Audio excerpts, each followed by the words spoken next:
Hello guys, I'm back playing Madden 26.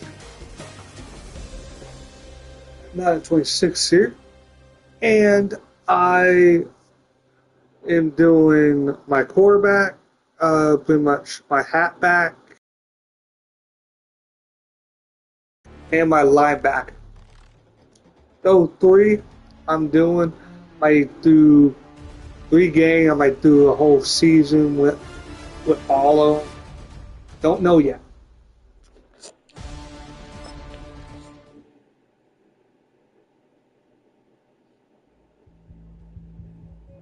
Every player hopes to someday be known as a true superstar, but in a constant pursuit of perfection, it only takes someone else to fill them in when the status has been reached.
Way to smash a guitar? Yeah, it is this city of rock and roll, where in the footsteps of Hendrix, Cobain, and so many others. Another one has been shattered to pieces before kickoff here at Huntington Bank Field in Cleveland. Straight ahead, it's an AFC Inter-Conference contest between the Pittsburgh Steelers and the Cleveland Browns. Leading the Steelers in this one.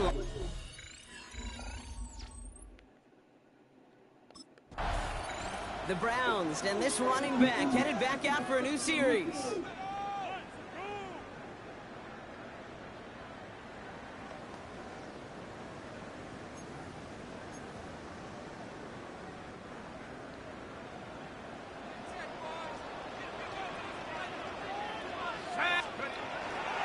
First carry of the game. It's the rookie out of Missouri. What to do and support that win. It's a gain of 8. Brings up 2nd and 2 at the 38-yard line. After that little 8-yard scoot, here comes 2nd and 2.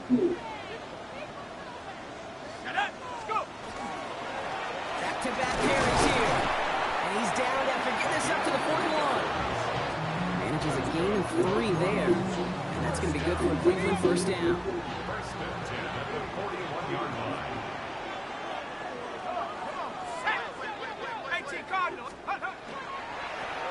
They give it to him again. Breaks the tackle. He's got space ahead. He has this down to the 34. That goes as a gain of 25 yards and picks up the first. First down. First and 10 at the 34-yard line. Hey, Smash! Head to 60! Huh. Back now, pressure coming. Has him on the quick hitter. And they haul him down just a foot or two shy of the red zone. They'll get 14 yards and a new set of downs. You want to become a quarterback's best friend, do that. Turn a short little gain, a short little pass into some yards after catch, and that quarterback will find you again. Well, the pressure really got to him, but still a good play defensively as that one falls incomplete. Here's second and 10 from the 21. He was defended by Jalen Ramsey. Let's go now! Give now to the running back. And that was an incredible effort just to make it back to the line. Now after that play, we have somebody banged up down there. Injuries never a welcome sight so close to the end of the season. They're out to attend to it. 70 Lion! Third down, it's Flacco. Dumped off to his running back. And he's got it inside the 15 before going out. You know, I like the completion. You never turn down a completion. That's just not the right throw to make in that spot to move the chains. They pitch it to him. And the early aggressiveness is answered. They went for it on their opening series, and the defense stops them. That's a turnover on downs. Okay.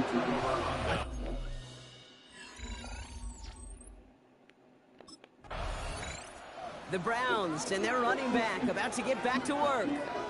They liked how that drive was going, but the ND and the turnover on downs, yeah, that's something they'll try to rewrite on this series. 19, Tiger! We go play action with Flacco.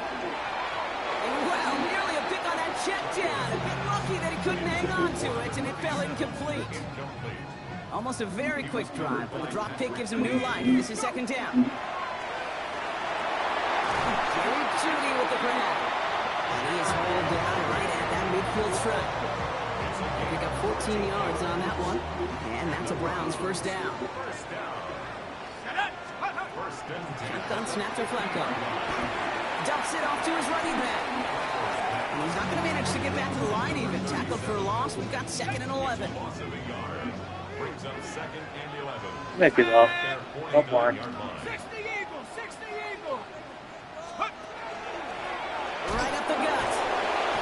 And finally, they bring him down. He shook off a couple of defenders there on a nice pickup. And following the play, we've got a break in the action as the trainers head out. They had a man hurt on the play, and hopefully this doesn't affect his availability for the playoffs. Viking 18! No throw, third and long. He has the first over the middle. And they're going to down him by contact as they've got enough for a new set of downs. New set of downs for him. It starts at the 38. First and 10 at the 38-yard line. They'll run here on first down. And he comes through big here. 9 yards. It's second down. They've invested some early touches in him, Brock, and the returns so far, I'd say very promising. Kate, I told you this story before, but it was the same play 18 plays in a row. You know, I was really good with that clipboard on the sidelines. 18 plays in a row, Pitt ran the same play. If you can't stop it, keep calling. And his short gain gets them a new set of downs. That's certainly a spot where you could be more aggressive, Kate, if you wanted to take your shots. But some coaches, no third down required now. So a new set of downs. Here we go. First and 10. Back to the well again. It was almost ended worse, but he gets a yard out of it. Juan Thornhill getting there for the stop. Need a better result than that last run. It's second and 8. Another carry for it. And he's going to be stopped, but not before he gets it down to the 14. And that one goes for a gain of 11. And that's going to be good for a Cleveland first down. Ready, go! Throw left side, finds Fannin. And that play is brought to a halt, so you're going to say at the 5-yard line. Hey, you like these results on first. That completion right there, right in the window where all options are now available to you on second down. That play looked wide open. And he barrels across for the touchdown. The Browns take a 6-0 lead in the first quarter. Those defensive coaches got to be hot, Brock. That was a touchdown that shouldn't have happened. That tackle should have ended it. You try bringing down one of these NFL running backs in this case. Okay, touche, partner. They see that goal line. They smell that goal line. It is no sure thing to try to bring down one of those horses before they find pay dirt.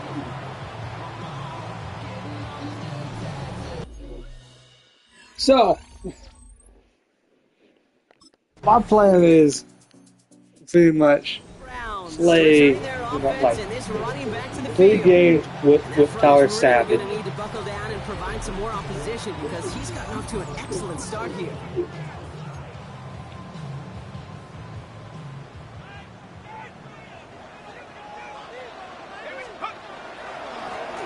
Blown back in the backfield and he gets the handoff.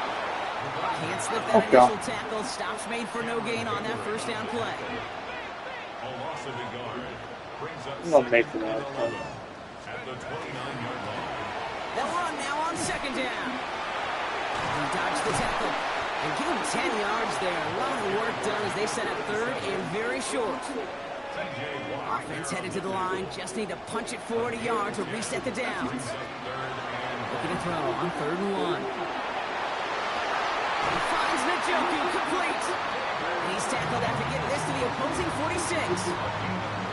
Offense is set. 1st and 10. Dive play straight ahead. And they catch him, but not until he's picked up 8 yards. It's 2nd down.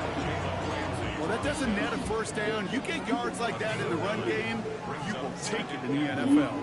At the Steelers' 37-yard line. They'll go to the option on 2nd down. And this drives him back at a field goal range, Brock, as he's stopped for loss of yardage. About set. This is 3rd and 5. They'll try and pick this up on the ground. And this is going to get him into the red zone. He's at the 18-yard line. They strike for 23 yards. And that's a Browns first down.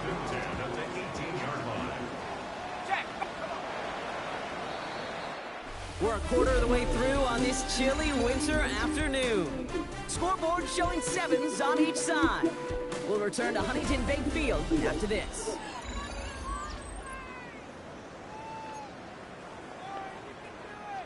Ready to go with the second quarter. And it's the Browns with it inside the red zone.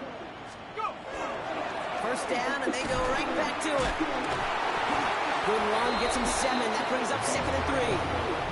Well, Brock, they've made it a point to incorporate him into their offense, and hey, no arguments here. He has been awesome in giving them a spark they need when he gets involved. And it's so nice offensively, Kate, when you feel it, when you can run it, when you can throw it, and especially running it like this, going to pay huge dividends as the game goes on. 2nd and manageable. He's throwing. Catch is made in close. And it's another first down on this drive. Man, this time they're into 1st and goal. They like to say it's about the Jimmies and the Joes. I think that's about the X's and the O's. That's a well-drawn-up completion that nets them a first down. 4 downs now to get in. Here's 1st and goal. They'll try and punch it in. And somehow he manages to get back to the line of scrimmage before going down. The presence of those tight ends works both ways, Brock. You know this. Gets some more blockers up front, but it also clues the defense in to be ready for that run. Yeah, you can put 7 blockers up there, even put 8, I don't know, 9. All the blockers in the world, if they can all work in concert together to create a lane.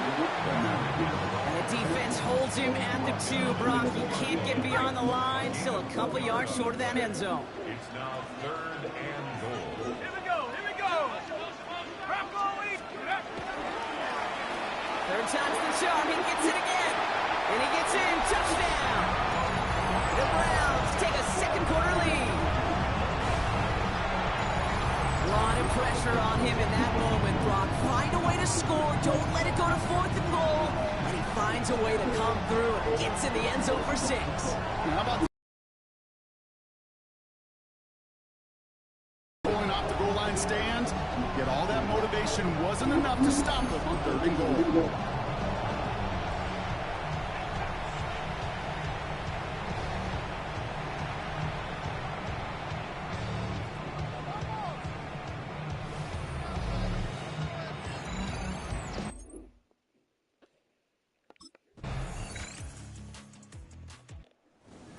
Browns back out on offense. Their running back headed out once again. And I think they'd be content doing everything the same as their prior drive and getting another touchdown here.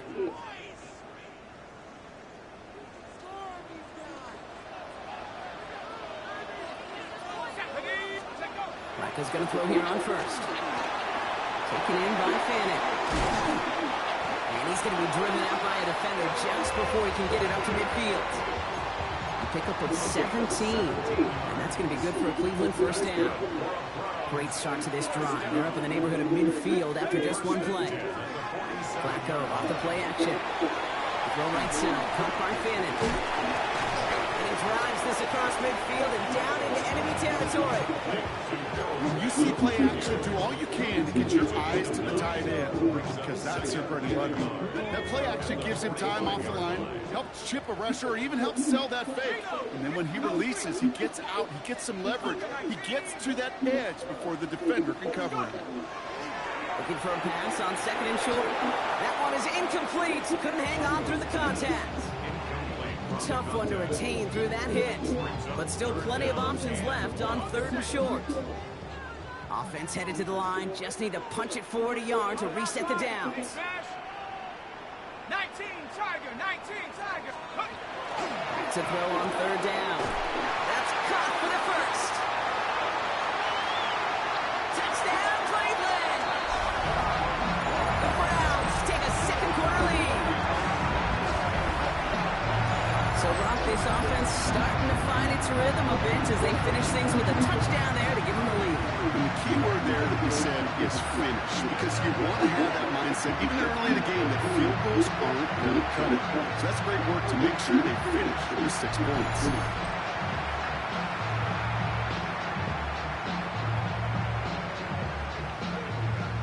So, this is what I decided to do pretty much. College, then college, do college videos, do college 26 football videos. Then I'm doing pretty much this on my halfback, quarterback, and linebacker. The Browns and this running back headed back out for a new series. They really had the passing game clicking on that last touchdown drive, partner. We'll see if they stick with that or if they mix things up a bit on this series. Let's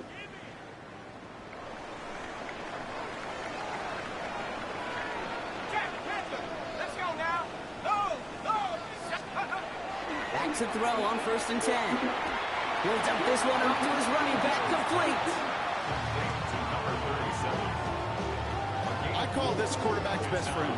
Some call it a safety valve, some call it automatic, but it's sure nice as a quarterback when you got a trusty running back over the middle of the field and you can depend on. He's close, but he is stopped before he can get to that first down. Picks up 4. Some backs are easier to tackle than others. Some, well, they just choose violence. They look for those opportunities to bust through tackles and keep those legs pumping.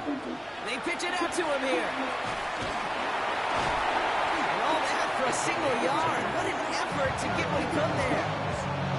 It's a meager 2-yard gain, but that's enough to award them the first down.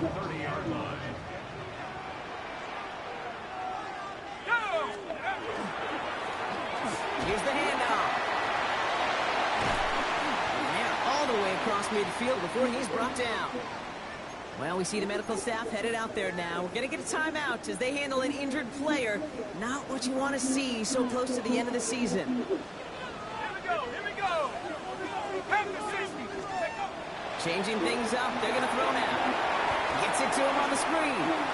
Good defensive effort here. Drives him back across midfield on their own side. Break the huddle and second down now. At the 44-yard line.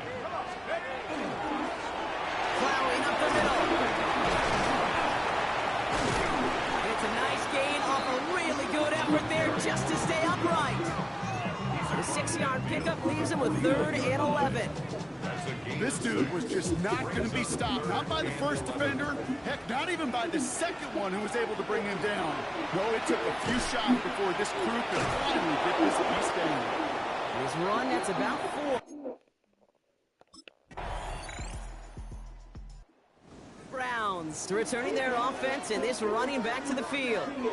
And they've got a little over 30 seconds to work with.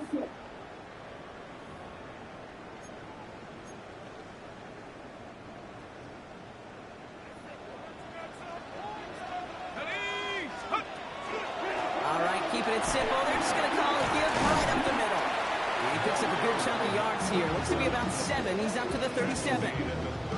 Cool thing about a drive starting run like that, Kate, is it really just gives you every opportunity in the playbook, whatever you want to do.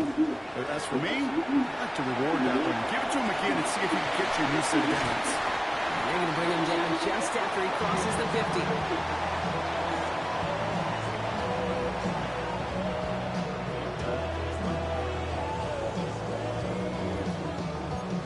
So a one-possession game, Brock, after our first 2 quarters. Now let's throw it over to our pal Scott Hansen. He's got our halftime report. All right, Kate, thanks very much. Welcome in, everyone, to the downtown Orlando studios. Scott Hansen and crew with you for a short and sweet halftime, as this game's had a little bit of everything to it. We'll find out which side can establish some tempo in the third quarter as we're ready to kick off the second half. Back out to our commentary team, Kate Scott and Brock Hewer.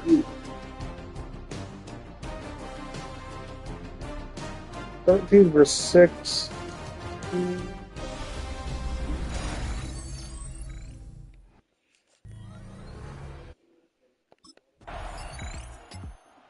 Browns back out on offense. Their running back headed out once again.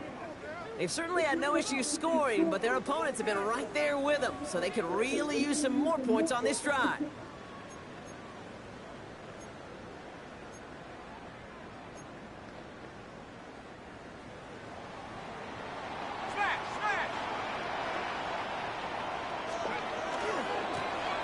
First down, they'll run. Nice seam in the defense as he crosses the 45. And he's all the way into enemy territory, officially at the 49. And he has just earned something most running backs are never lucky enough to even approach. This is now a 200-yard showing for him on the ground. One play in, Brock, in this drive is already in enemy territory. Going to the ground again on first. Oh, man, he's in the clear. And he's going to be stopped, but not before he gets him all the way down to that 15-yard line.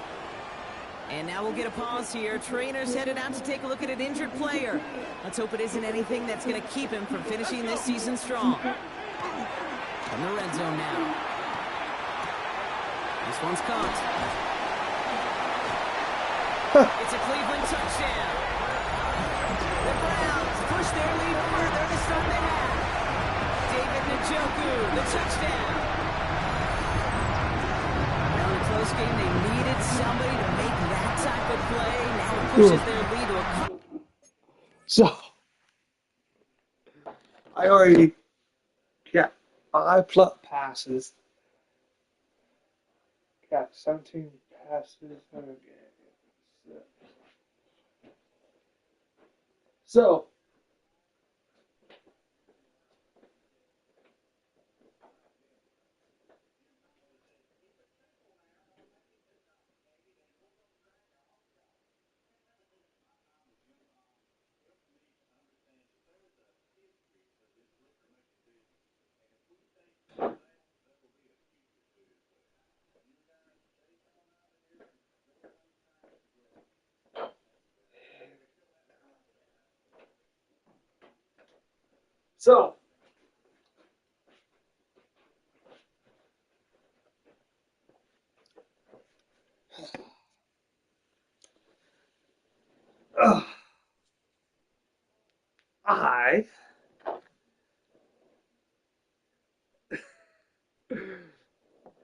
I've been fucking working.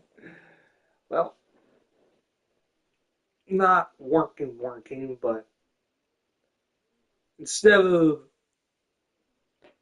studying before I continue playing the game, I'm going to tell you what I've been pretty much up to.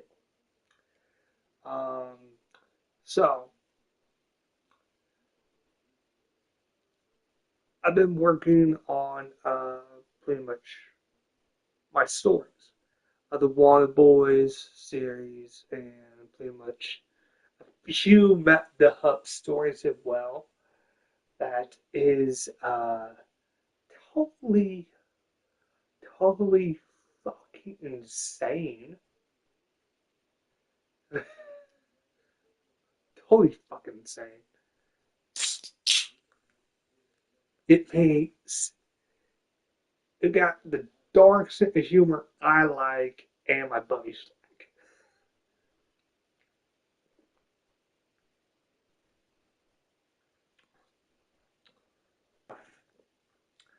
So one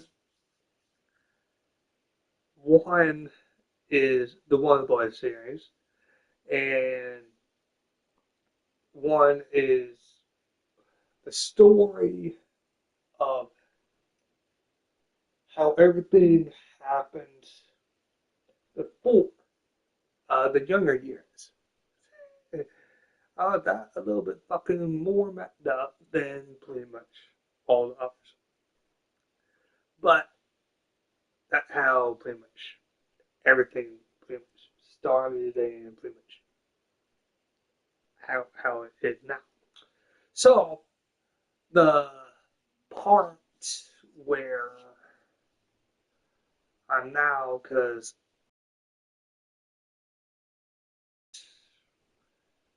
uh, four, 4 or 5 at a time, and the burnt is so fucked up. It is messed up and so it's dark and so dark it might it might get pretty much if I if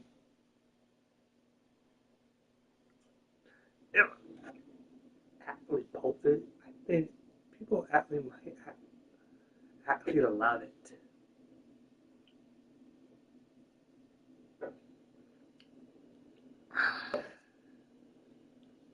Or put it out. Oh man, it's so good. Well, a little bit change. So the same story plot. Me and my buddy Emil. But there are a little bit of changes in pretty much how everything how everything is in in the book. Um, the first one, it more like pretty much the very first one, pretty much us, me and my buddies, trying to fucking figure out what the fuck are we doing for the rest of our lives. Then two, that not really pretty much. It's supposed to be Brad's revenge, but it turned to a whole other fucking thing. So that's that's that told you how. Well, the title is, but uh, the three in Las Vegas that turned into pretty much like Hell Walk on Earth. Slowly. Hell Walk on Earth. Then 4 turned into pretty much uh, fucking hell. Hell it's so fucking dark and so fucking dark. I can't even believe it. Actually, let me put it in. And 5 is Crystal Lake. Crystal Lake. Where pretty much that got dark, and then that one.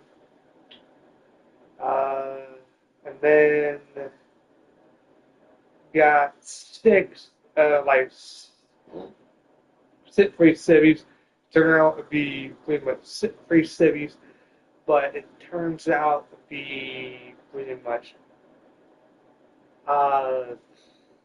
going back to fucking Vegas. Then, oh, so before in Vegas, waiting in Vegas, the third one.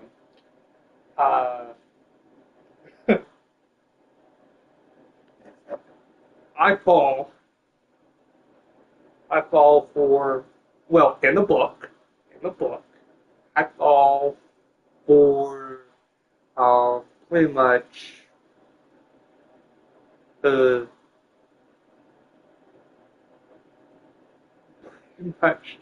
Mafia princess. In the book, hell, in the book.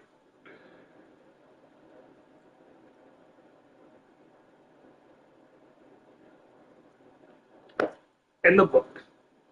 I don't think I will ever be fucking lucky or someone will actually do happily attracted to me like that.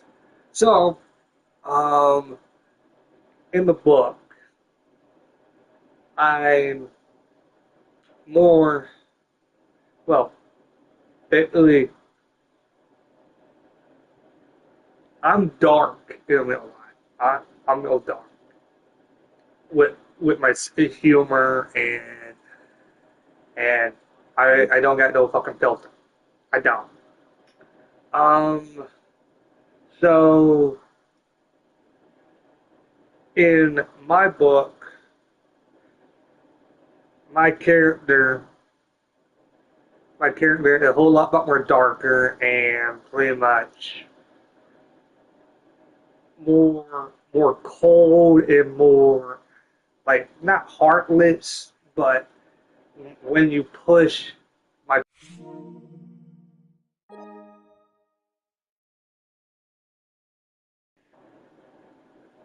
character buttons, my character is scary, literally scary, scary as fuck.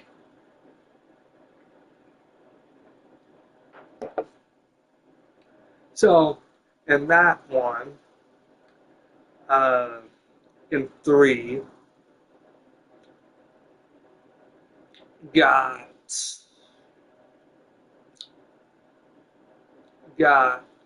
that one where pretty much got kidnapped by pretty much the head of the family, and then pretty much end up working for the guy, the people who kidnapped me for a long time, and actually earn their fucking trust. And that's how I fell for pretty much the main bosses in that book daughter.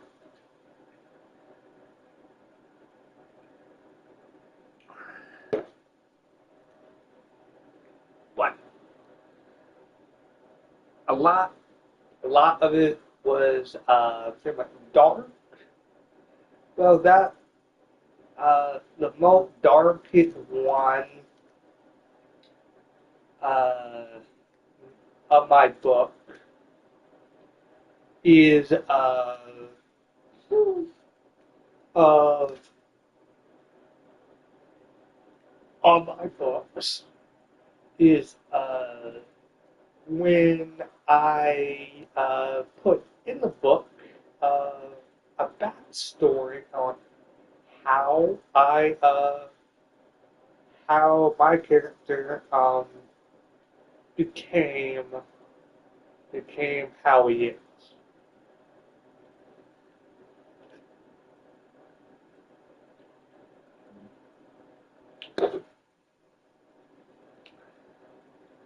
And that one part of the book, it's kind of like a form of a list of the book of the book is where um, um, how I got so cold and and tortured in that in the book, tortured, pretty much trained and almost everything pretty much in the book trained in weapons, torture, and pretty much fucking everything. Well, in the book.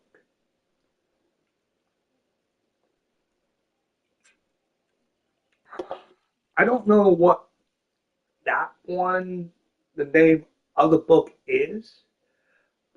That is a fucking. My thing is that book I wrote on Goldmine is a fucking masterpiece. Be honest. I think that one of the best ones that I ever come up with. The best one. Ever. And pretty much, I think my other bet one is probably is not two. I think three in my bets. I think the most darkest one is the my my character backstory on how way how he got.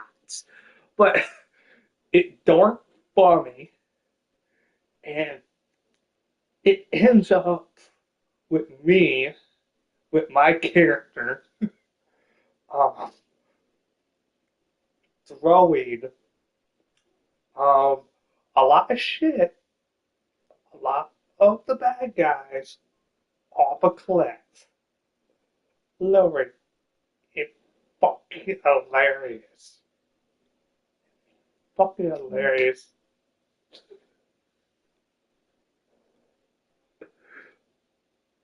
It's fucking hilarious. Serious. Because, because my thing is, it's dark, but it's for yourself. So, let, let me paint a picture for you this.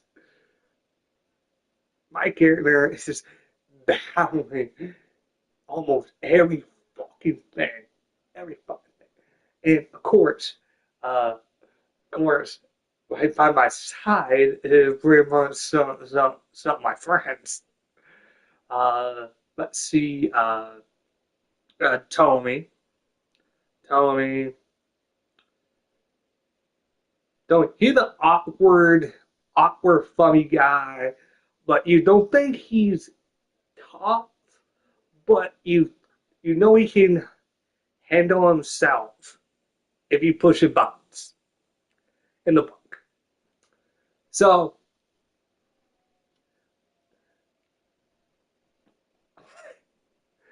I threw I threw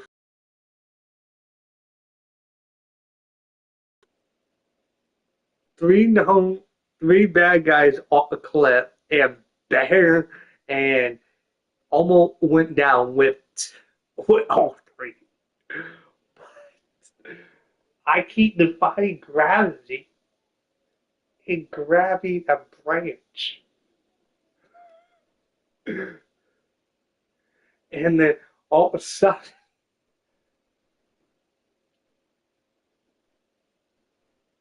after the last one, Tony is in front of the whole entire group after the last band, after the last pretty much robot or last henchman or something. He he go like, do not throw a fucking don't throw a fucking other person off a fucking class. Motherfucker. Or I gonna throw you off it. Or it's a little bit more something darker than that.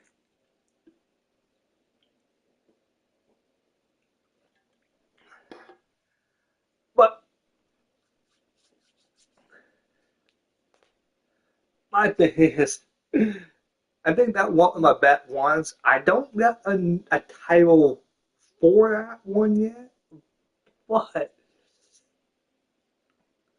I think the book I'm on right now is six. It's free cities, but it says it's six free city. So it basically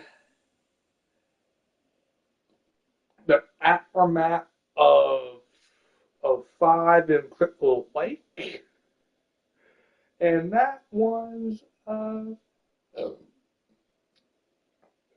it don't mean to be funny, but it turns out to be funny.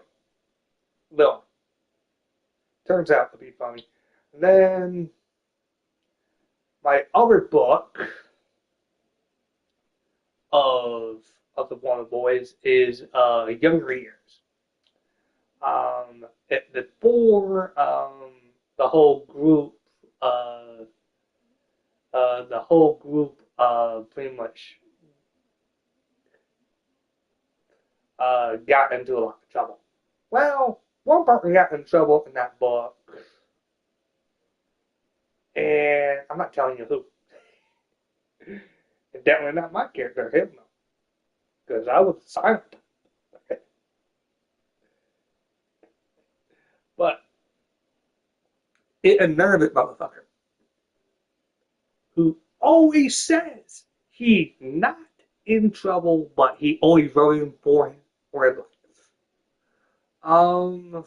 In pretty much four, okay, and because catching you up a little bit, well, a little bit. Let's see.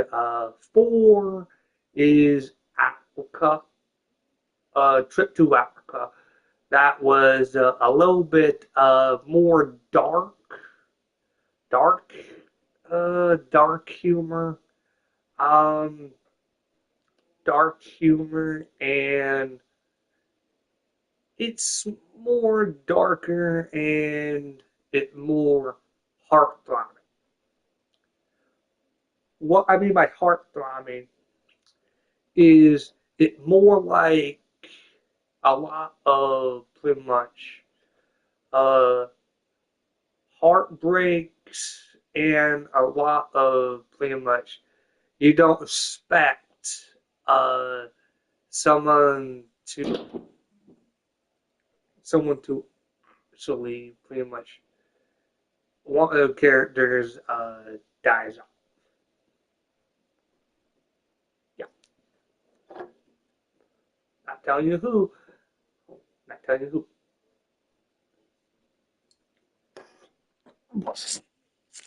Hold on. What the hell? There it goes.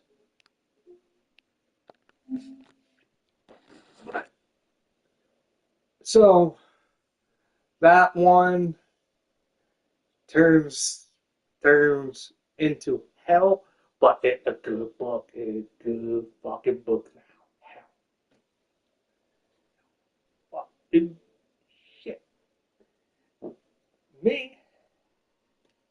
So, so my character in the book, he's pretty much the main character. Uh, Main character, of course.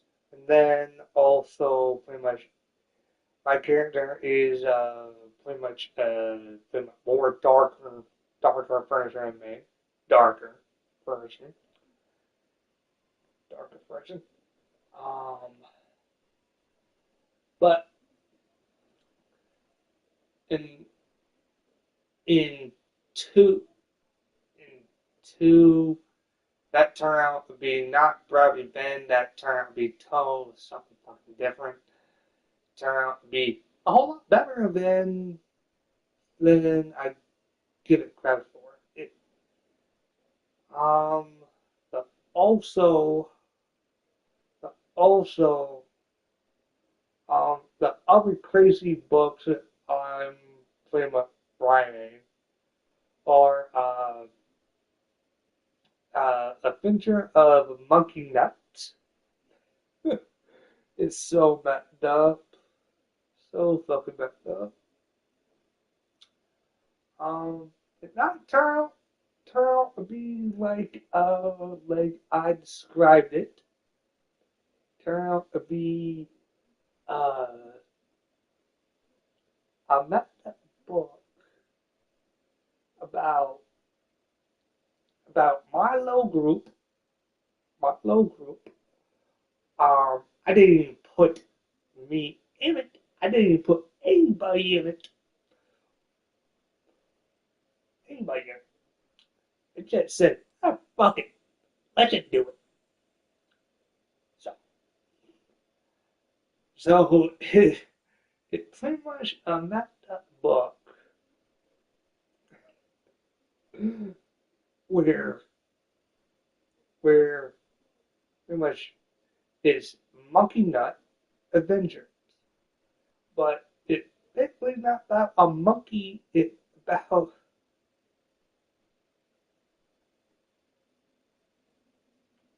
we believe and join me.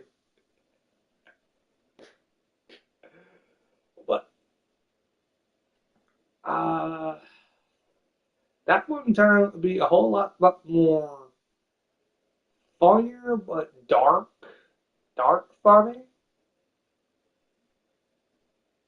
Oh, it's a good book. It's a good book. Uh, so damn good.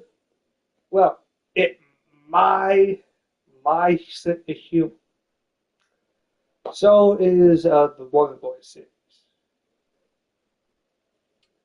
Um, Two didn't turn out to be bad revenge. That turned out to be a total other book. I do not know what to call it. It just turned out to be better.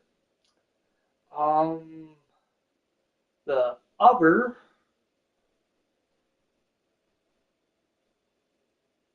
the others turned out to be so damn good.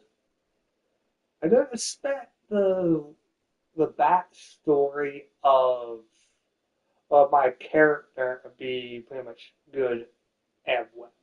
I didn't expect that one. I didn't expect that one at all. Um, I'm also doing a book. I already did a pretty much anime series of football. It turns into a battle against the gods type shit.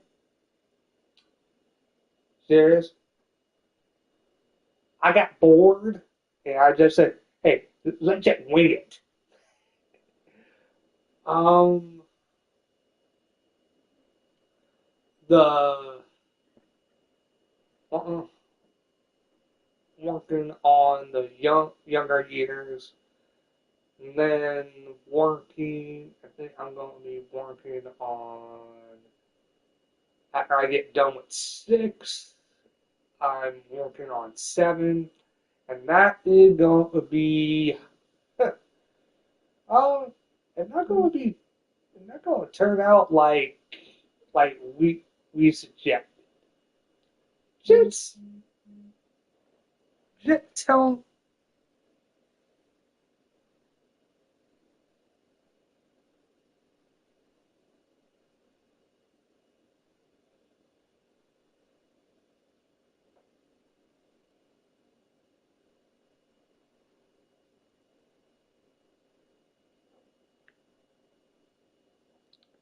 Okay.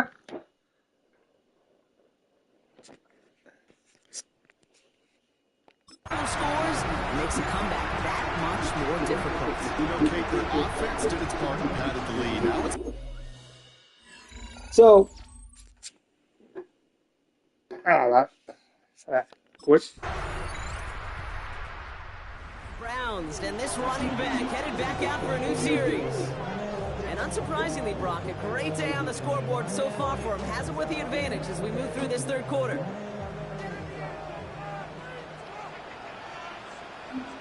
Let's go now. Cougar 19.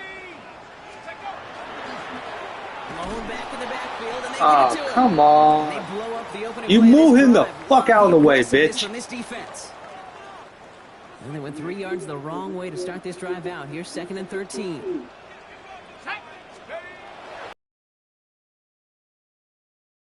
Left sideline.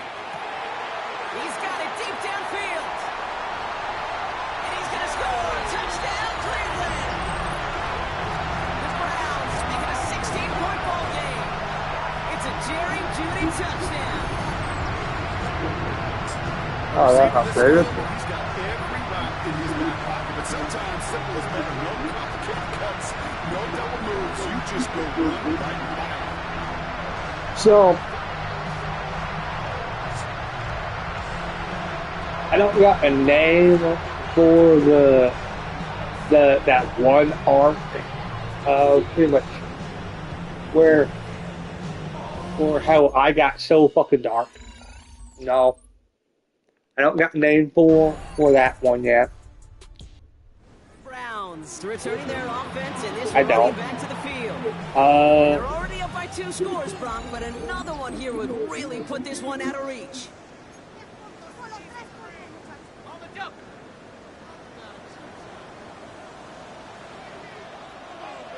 Go. To the air now on 1st and 10. He's loaded another one up.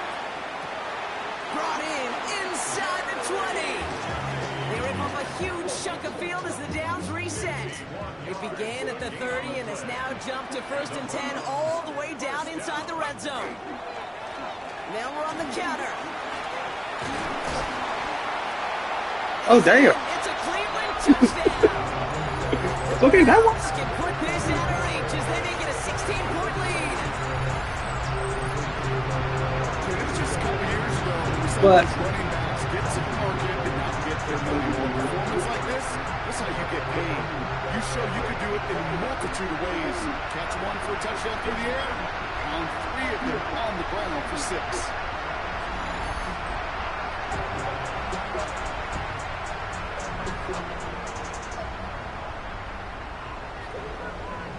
But all the bugs I'm doing on Copilot, it turned out to be fucking better than I ever thought of. Very detailed in certain areas. Their best offense here. Could they try for 3 in a row despite the lead? Let's find out.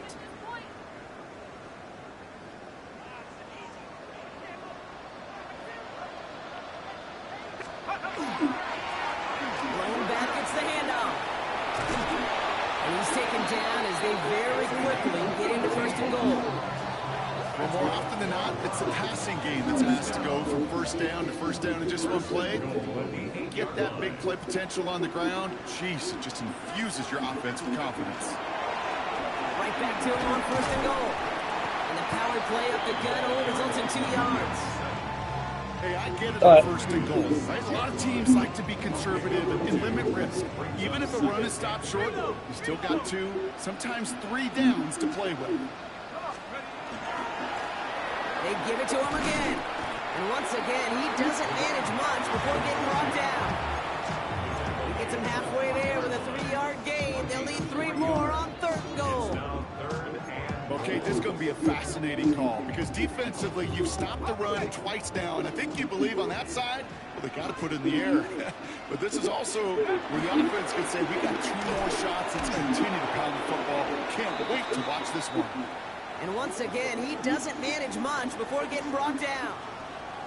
And they're really trying to pile it on here. The offense staying out there on 4th and goal. Needs the goal line. He takes it himself. And he's across. Touchdown, Cleveland. Oh, sweet. The Browns put up even more points in a win. Go Bronco. Well, we all knew somebody was running with it there. And when the defender started flowing towards the back, he made the right call that he would be the one to run it in. Yeah, he sure did. I think if he hands that off, this play does not end in a touchdown, but in a collision for his running back. Yeah. So not only is that running back thanking his quarterback, the rest of the guys are celebrating for that decision. So,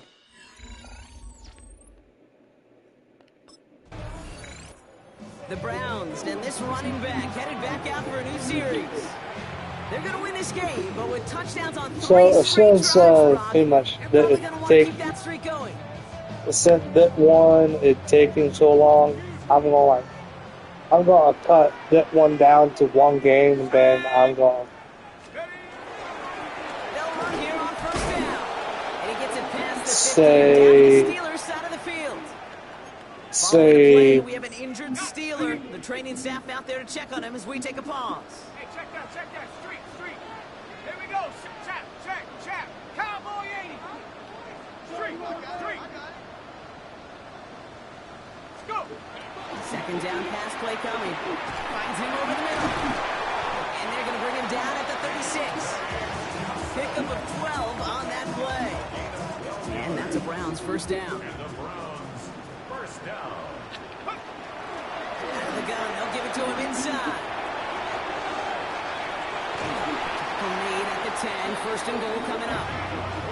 Even with everything he racked up on that run, you could argue he deserved maybe a little bit more. That call was the perfect one to break for big yards. The only thing that saved the defense from a score was getting that contact to slow him down and eventually, finally, stop him.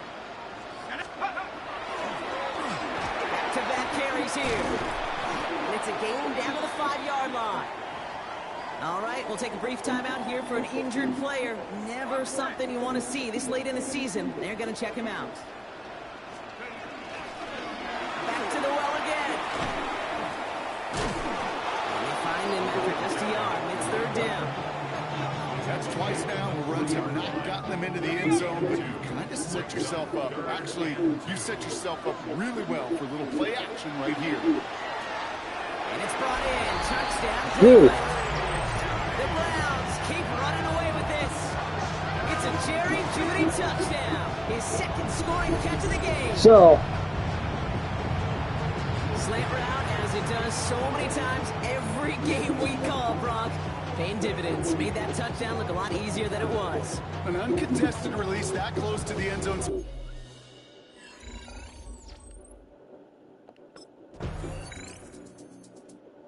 Browns returning their offense and this running back to the field. It sure seems like they've been able to score every time they've touched it this quarter, Brock. So high hopes again for this upcoming series.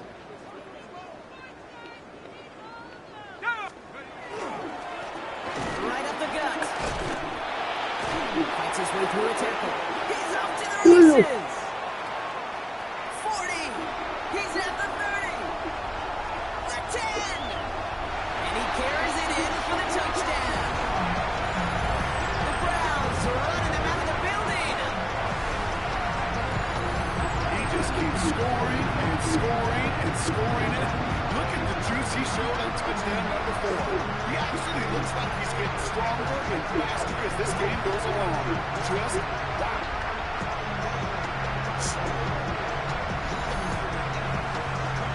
Hey.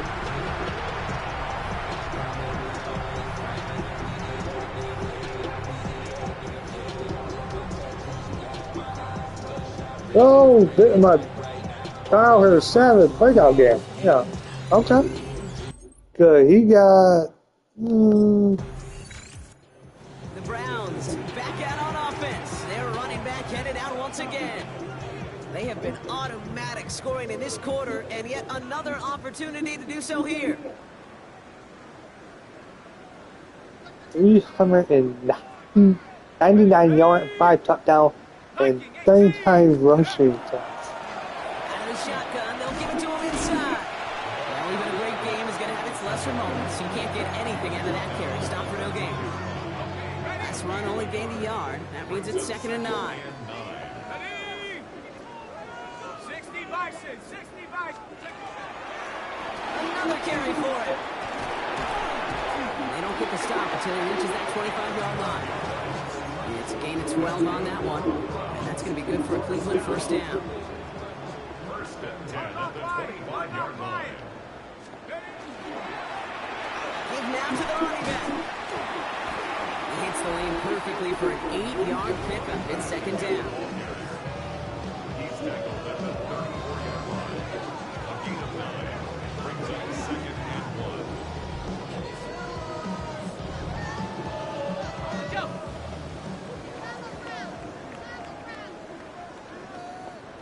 Come on, go. Hand off to the back. And he's going to bring it up to the 40-yard So- line before he stops. They get 6 and a first down as well. One of these days, I'm actually gonna pretty much let, pretty much, They hand this one off. I would like Approaching midfield with that gain I of let 6. He's my, at the 46. my cloak buddy hear what co-pilot wrote up, but and actually in person. Last run got him That only 7. in person, Here comes 2nd and and- 3. And Here's the one back on the handoff. He's unable to you get can away from add that shit, tackle. Work by the defense. delete Up and gain on shit. 2nd down. 3rd down and 2 here. The offense coming to the line for its 7th play of this drive. 3rd down and 2. They pitch it to him. He's officially in enemy territory now. They're going to give him the opposing 49. This one goes for 3 yards. And that's a Browns first down. So that brings us to the 2-minute warning in Cleveland. Browns moments away from win number 12. Ball just a yard shy of midfield. 1st and 10. Blown back in the backfield, and he gets the handoff. And he'll cross the 50 and start pushing onto the opposing side of the field. They'll come up after that 4-yard gain. It's 2nd and 6. Riggs. 19 Tiger, 19 Tiger. They're going to pass it here.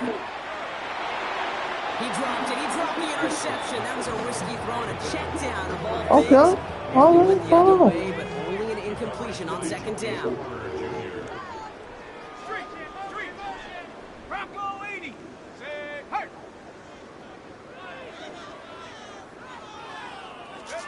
3rd down. It's Flacco.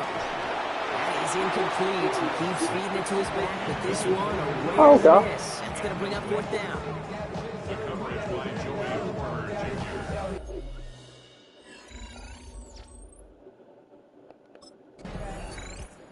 The Browns and this running back headed back out for a new series. And even with 3 timeouts left on the other sideline, they have this one wrapped up. We'll see if they even use those timeouts. Jack Panther. Let's go. Take go. Plowing up the middle. Breaks the tackle. He's got space ahead. There he goes. Right sideline. And stop me if you've heard this before, Brock. They've scored again, and they grow that lead further. The Browns continue adding to an insurmountable lead. So an exclamation point there. That caps off what, and I think you'd agree, Brock, has been a dominating performance. Really in all phases, too. I thought coming in that this would be a much closer game than it's turned out to be. You've got to give credit where it's due. This offense has been outstanding throughout.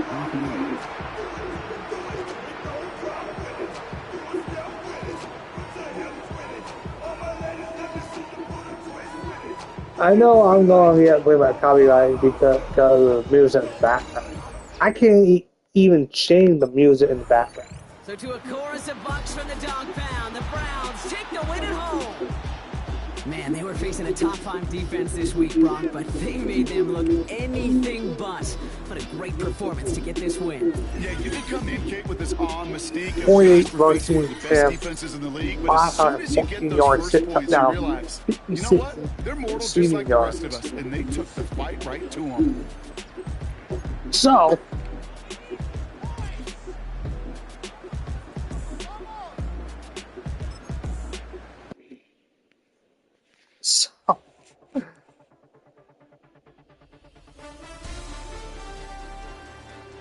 so pretty much.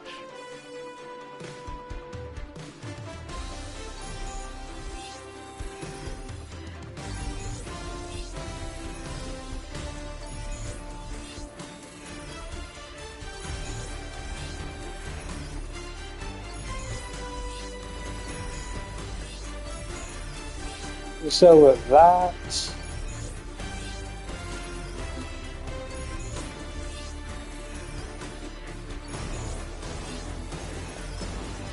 swapping characters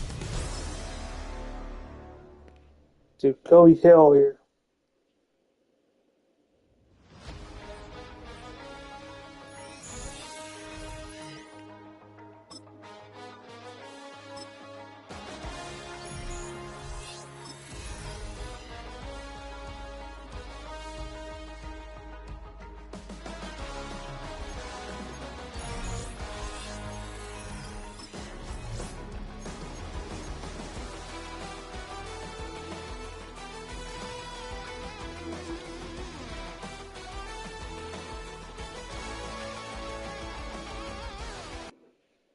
Here we go.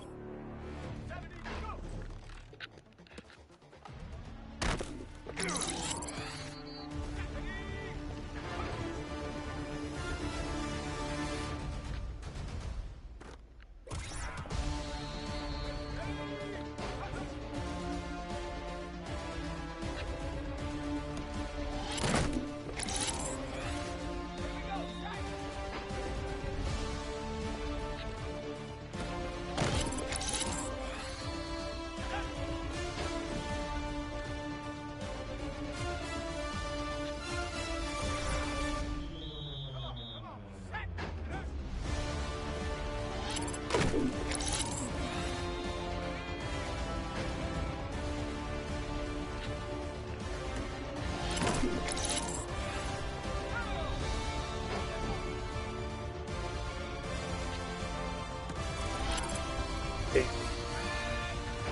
Not doing good on this bill. Definitely not.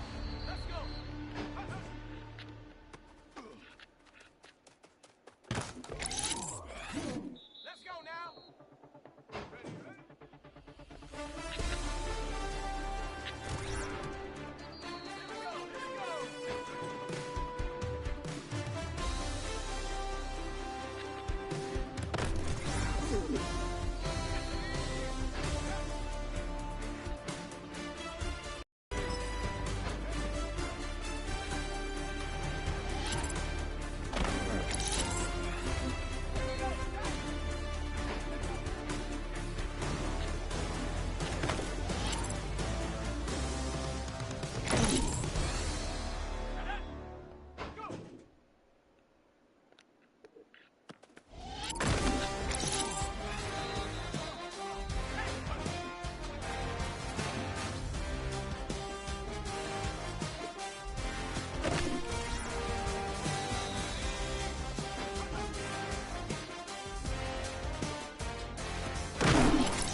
Damn, that was a tight window.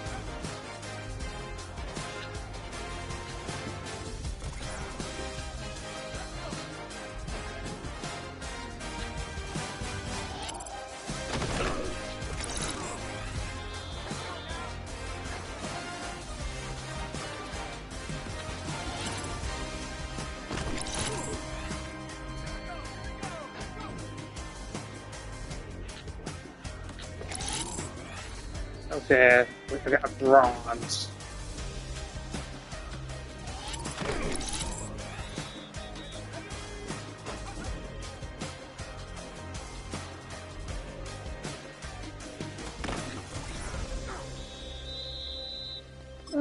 Well, I got something out of it. So,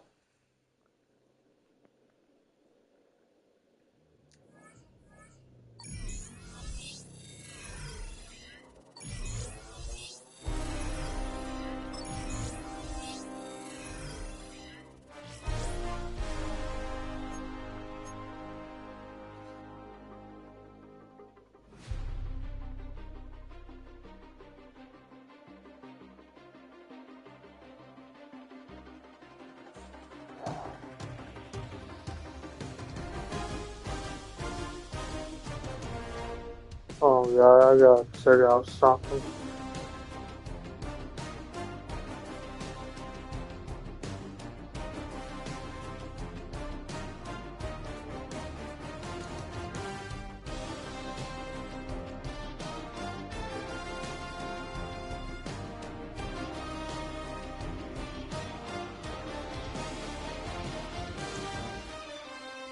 Okay.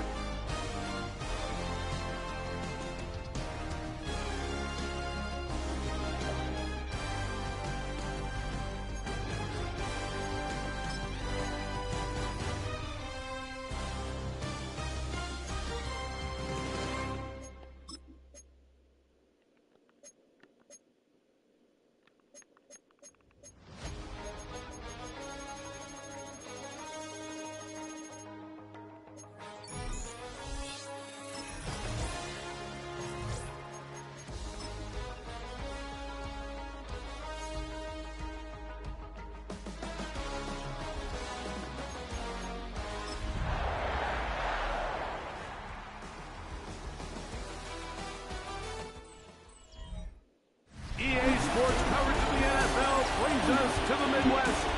The echoes of the Gallahorn and the Skull chants reverberate inside U.S. Bank Stadium in downtown Minneapolis. Straight ahead, we've got a good one on tap. It's the Green Bay Packers and the Minnesota Vikings. On the visiting sideline, you see head coach Matt LaFleur. His guys in the midst of a great run, winners of 9 of their last 10. On the other sideline, it is the Vikings head coach Kevin O'Connell.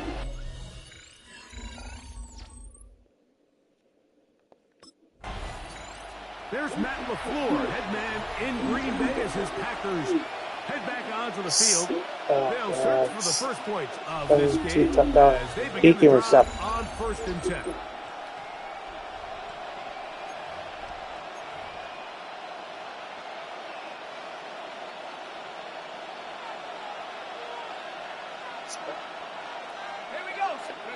Right to the air from the 30 on the first play.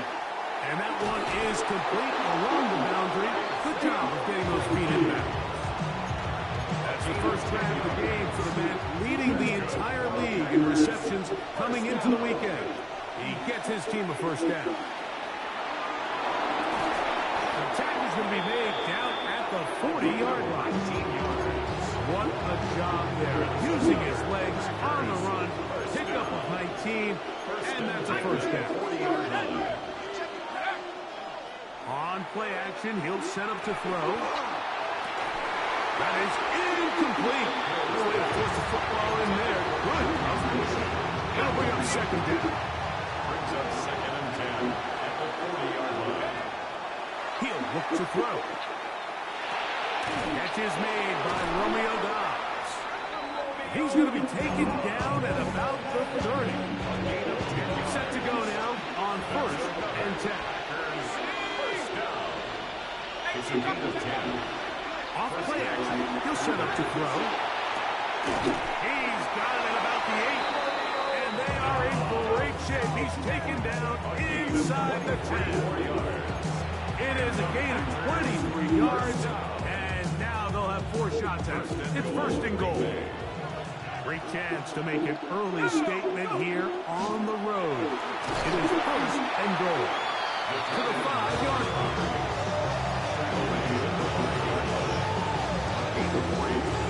2nd and goal. Back to throw. Rolling right. Good blocking, and he's in. Touchdown, Green Bay. And this is certainly what they've wanted to do all season long, and it's a huge reason, Mike, for this winning streak. Their ability to jump teams early and play with a lead. Everything is so much easier for the coach, for the offense, for the defense. Playing with a lead in the NFL is the ultimate position to be in. So I played one game with the halfback. I'm going to play like 2 or 3 games. But no, I'm going to play all of them. I got 7. The Packers offense going to take over now for the 2nd time. They'll have a long field ahead of them as they start 1st and 10. And that guy got drafted out of Alabama. That guy got drafted out of Alabama by New England. Won two championships.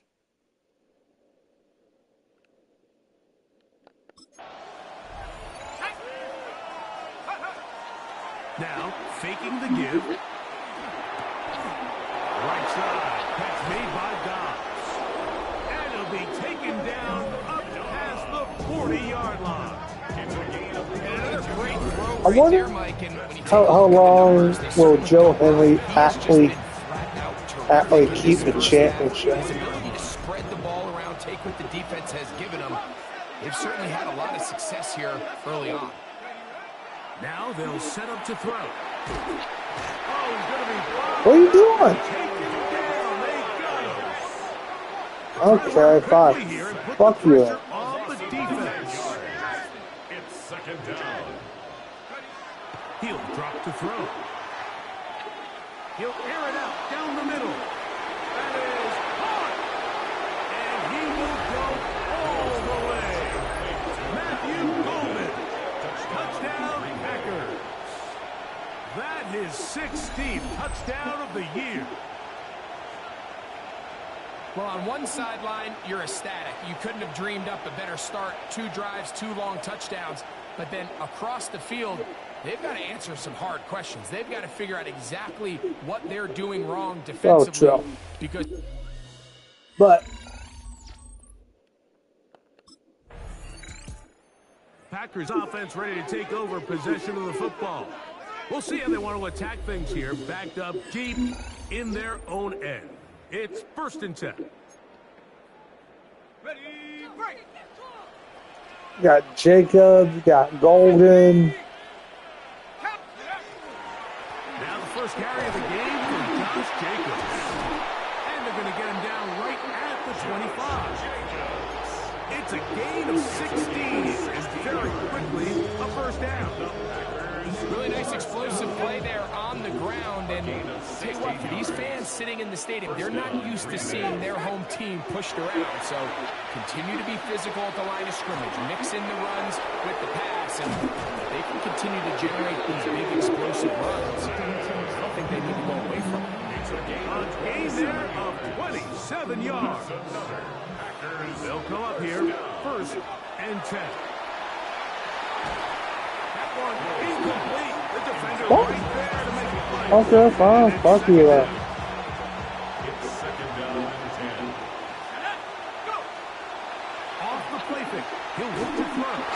He'll be hit as he throws this time into the fall.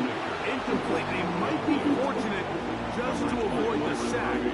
And set up a third down.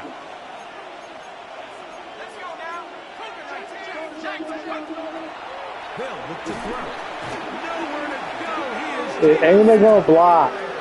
Dallas Turner getting to the quarterback. Okay, fine. Fuck you guys. It's his 8th sack of the year.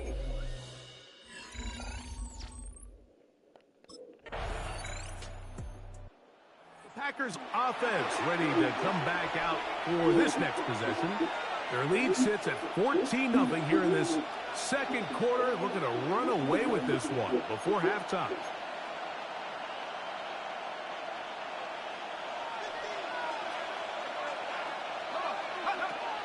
Back to throw here to begin the drive. That'll be caught. It's Josh Jacobs. And they're going to mark him down up past the 35. 16 yards on the game, and a quick first down. I always think you can tell pretty quickly how comfortable a quarterback is in their offense, Mike, by how fast they work through their progression and get the ball to their check down underneath. And in this case, with the depth of the defense, a lot of space in the short game, get them the ball, pick up the first down. And they will bring him down on the other side of midfield. He's had a lot of success throwing the ball early in the numbers. Already up over 200 passing yards. On 1st and 10, they'll set up to throw. That's going to be incomplete. Very snazzy. That will bring up second down. It's now 2nd and 10. On the ground, it's Jacobs. Well, this is something we don't see every day, Mike. A team playing with a traditional I formation fullback. It's kind of a lost art in today's modern game, but in this case, highly effective. Great job by the fullback clearing out the path for his running back, and they're able to pick up the first down. Out to his right. And they get to him. I got all the pocket. Okay, I thought I found it. I don't know. I got all the pocket, but I'm like, Packers offense and their quarterback set to take the field once more. And this defense has to be searching for answers right now. It's been his ability to make plays on the ground here in the first half that has really given them fits. Let's go. Right away, they'll set up to throw. And he can't hang on. what? Okay. To meet him just as the ball is arriving, it'll bring up second down. Here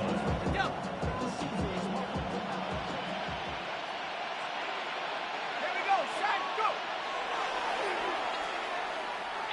This one, up top or down. It's going to be incomplete. I'm off. Good work. Catch the fucking ball. Wouldn't allow the catch. It'll force third down. Why? Fuck it. If nobody gonna fucking catch it. Rolling to the left. He'll try to run for it. A great job of knowing when to go. He gets 17 yards on that run and a first down. 1st and 10. It's a gain of 17 yards. And the Packers first down. That one down Catch field. the fucking ball. It is incomplete. Try again. It's 2nd and 10. Leads to 2nd and 10. Here's a handoff to Jacobs. And some good blocking. Springing up. A gain of 9 as we get to third down. Now it looks like we have an injured Packer player on the field. Here's third down and a few inches.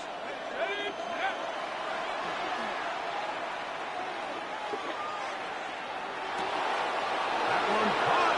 He finds Bolden. And he's going to take it into the end zone. It's a touchdown. There is a penalty marker down, but it looks like this one's going to hold up. Let's see what it is first. Pass interference. Defense.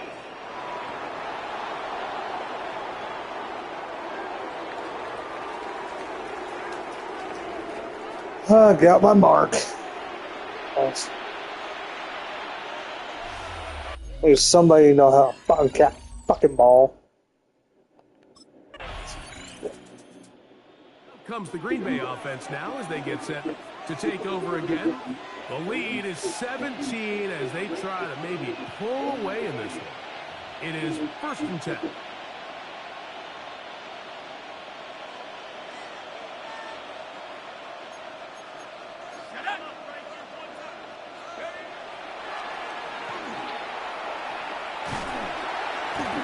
We're doing 15 shit. Okay. Having a dominant pass rush so often translates to wins.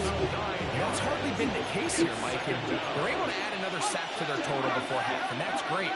But somehow they still find themselves trailing. That's the only thing that matters. And it was taken down after a gain of 9 and 3rd down. Coming up. A gain of 10 yards.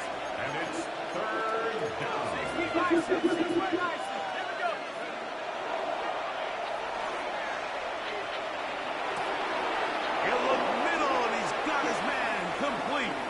He's into the clear again. And what an effort after the catch. He goes all the way. 79 yards. Touchdown, Green Bay. It is his 3rd touchdown of the game. And 18 now on the season. So, 3rd down. My focus, Greg, was on picking up the 1st down. Forget that. They go down the field and in the end zone for a touchdown. well, first, it was the 1st down, and then all of a sudden he broke away. The Packers offense going to take over here in the final minute of this 1st half. They'll see if they can put something together here, beginning with 1st and 10.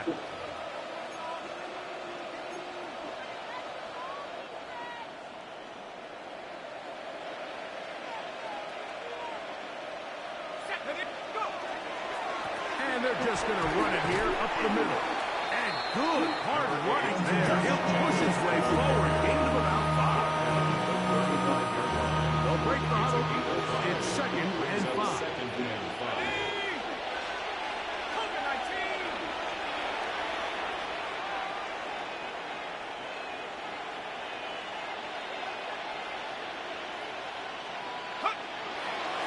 They'll keep it on the ground here again. And he's going to be taken down as time runs out on this 1st half of play. Okay, Mike, thanks very much. Welcome in, everyone, to the Orlando studios. Scott Hansen with you for a quick recap of the 1st half, which has been strongly one-sided. This is heading towards blowout territory unless they can come from behind and get themselves a victory. Let's find out what happens in the 2nd half. Let's go back out to the commentary team. Mike So 11 for Tirico 18, and Greg Olson. 382 yards, 4 touchdowns, no interception. Not terrible, but could have been more. The Packers offense getting ready for their opening possession of this 2nd half. I'm going to do the rest of this because got rest of this season. Get the Packers to playoffs.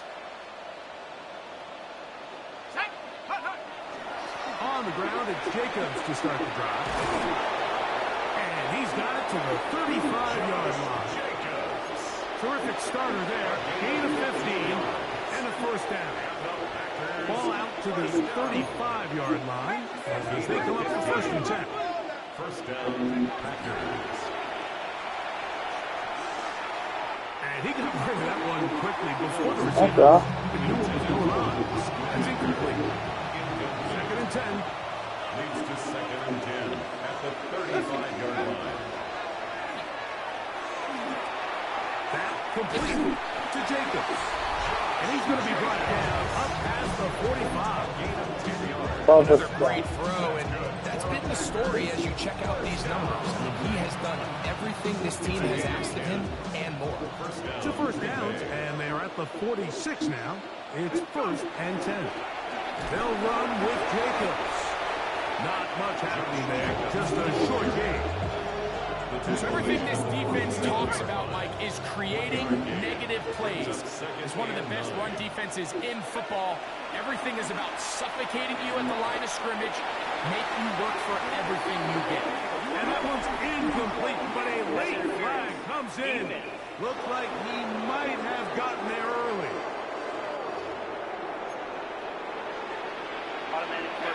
Here's 1st and 10.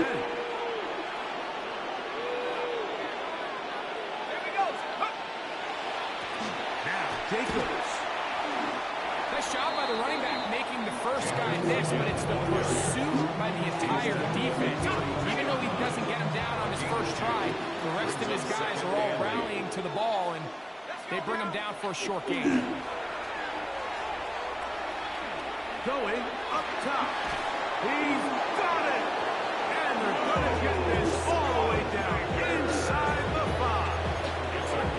It is a big-time play for the Packers. And even 30 yards. That was a beautiful route by the tight end there, Mike. He sells the corner, and then once the defensive back bites, he takes it back to the post. That's the open side. That's the big part of the field. That's a big-time play that puts their offense inside the red zone. They'll try it again from the 2. 2nd and goal.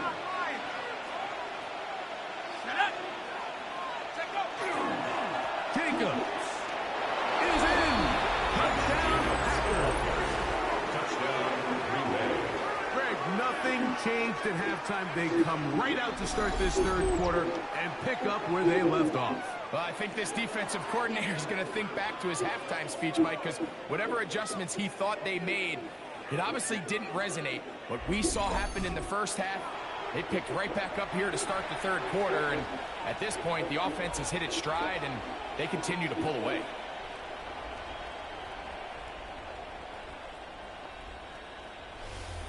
Well, our one tie is against the goddamn Chiefs anyway. Packers offense and their quarterback ready to go once more. And this defense has got to be at its wits' end trying to come up with a way to keep him contained. He's had so many opportunities to tuck it and go, and he's turned a number of those into big plays.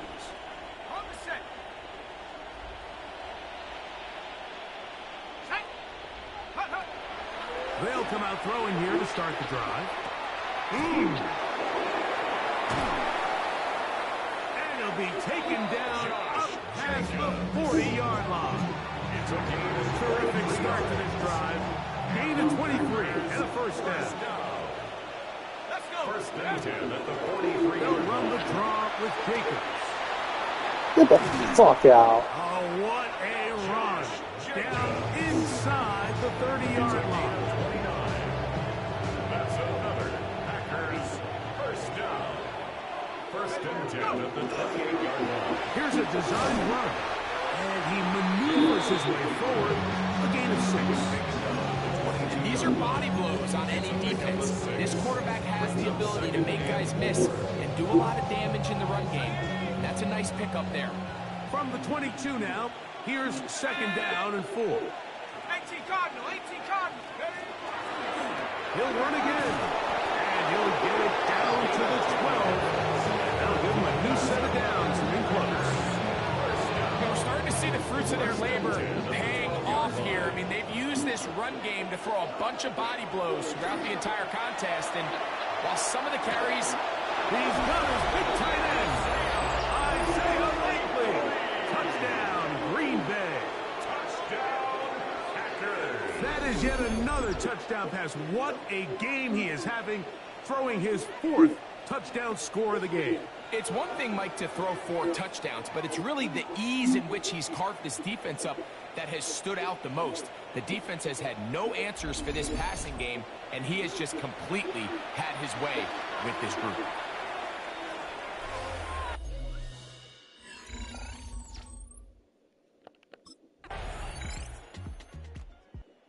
The Packers offense ready to get back at it. And they just continue to roll right along. This has the looks of yet another victory as they hope to polish it off here in the 4th quarter.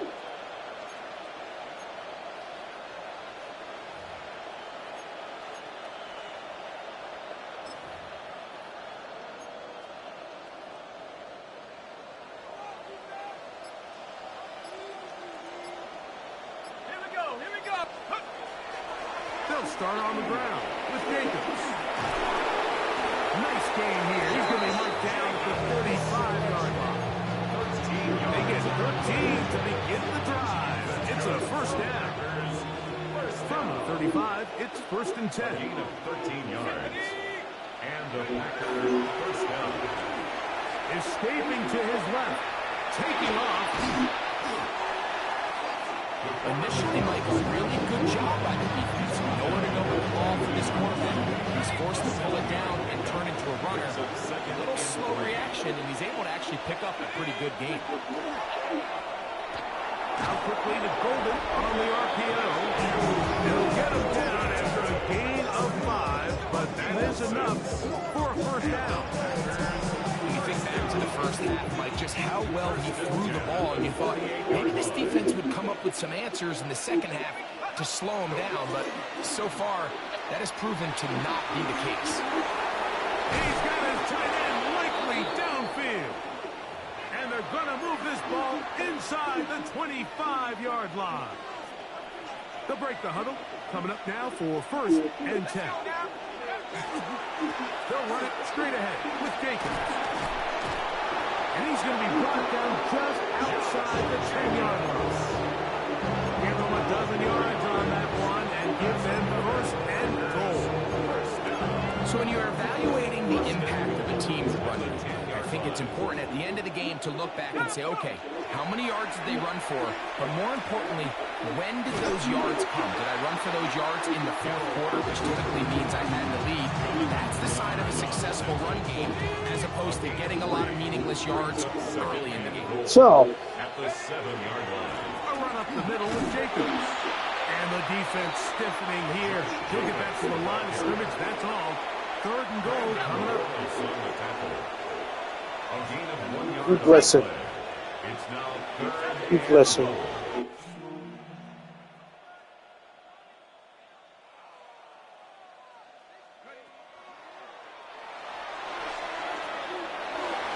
And that is incomplete. He was trying to get that one to Isaiah Likely. Try to point and got my bad. How about interception? With throwing my fucking knife one. Comes the Green Bay offense now as they get set to take over again.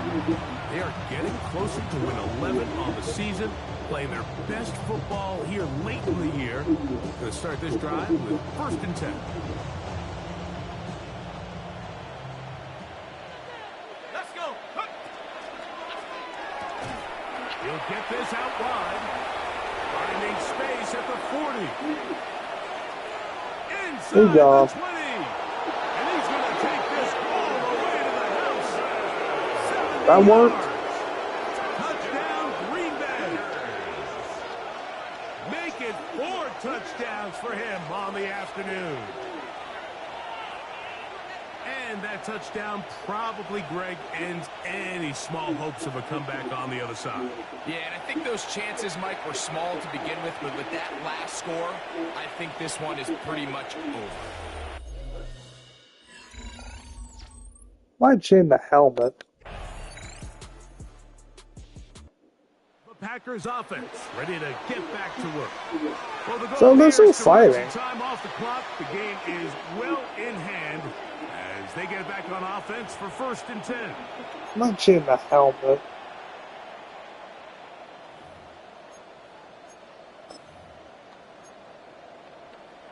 Ready, set.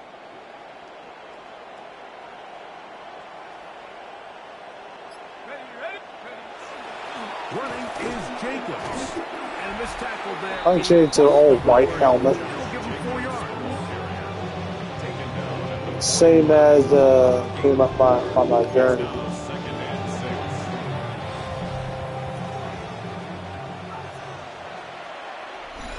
6. 2 minutes remain in the fourth quarter. Greg and I back on EA Sports after this. It is second and 6. So won 2 Super Bowls. Once again, it's Jacobs. And they'll only manage to pick up 3 yards. And that leads to third down. A 3-yard pickup. And third down. We'll try to run it here with Jacobs. Josh Jacobs, ball carrier. Oh, good ball.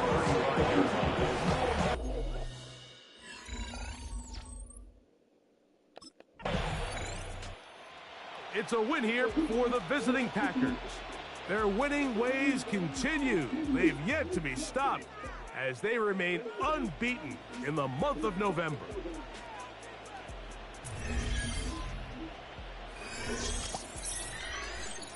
I think when we finally gonna get beat, it's probably gonna be in the playoffs, probably. But I think at the Super Bowl, I think. Because the only team that came close to beating us actually came close was my last opponent and the Kansas City Chiefs.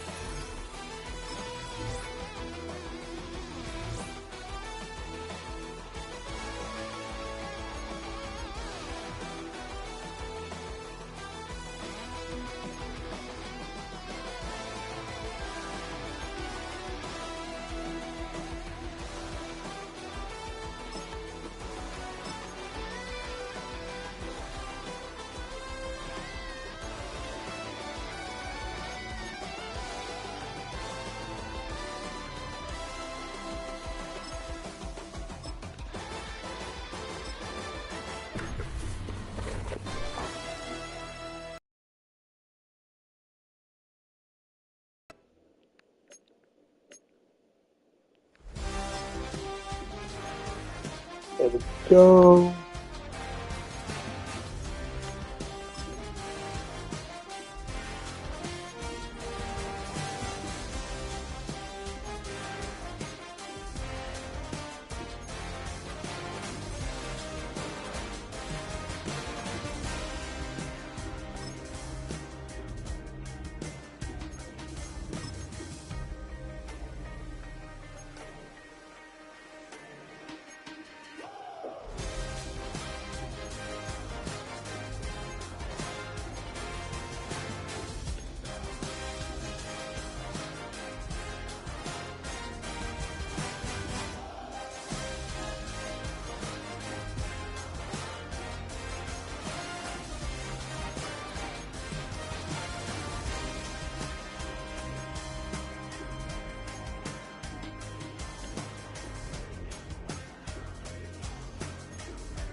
So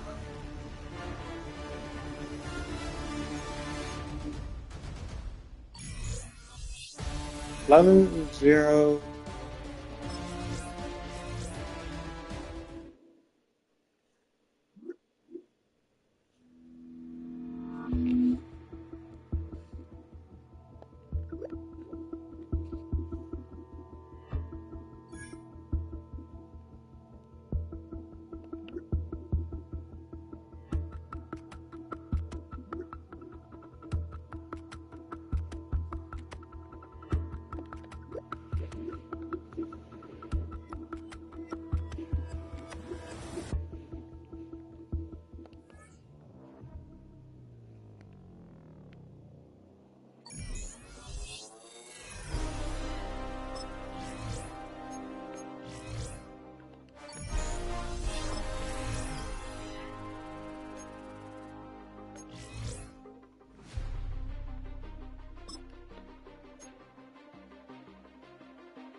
Welcomes you to the following presentation of the National Football League. Well, the city of Seattle known for coffee, grunge music, and of course, rain. And we're definitely going to get a heavy dose of the last of those three here tonight as you look inside a wet and wild Lumen Field. But tonight we kick off Week 13 with a great Thursday night matchup, as it'll be the Green Bay Packers taking on the Seattle Seahawks.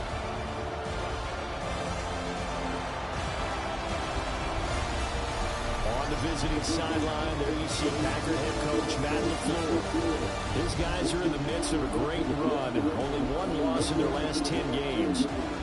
On the other side for the Seahawks, it's Mike McDonald. His guys coming off their byes, so they should be fresh and ready to get after it. Good.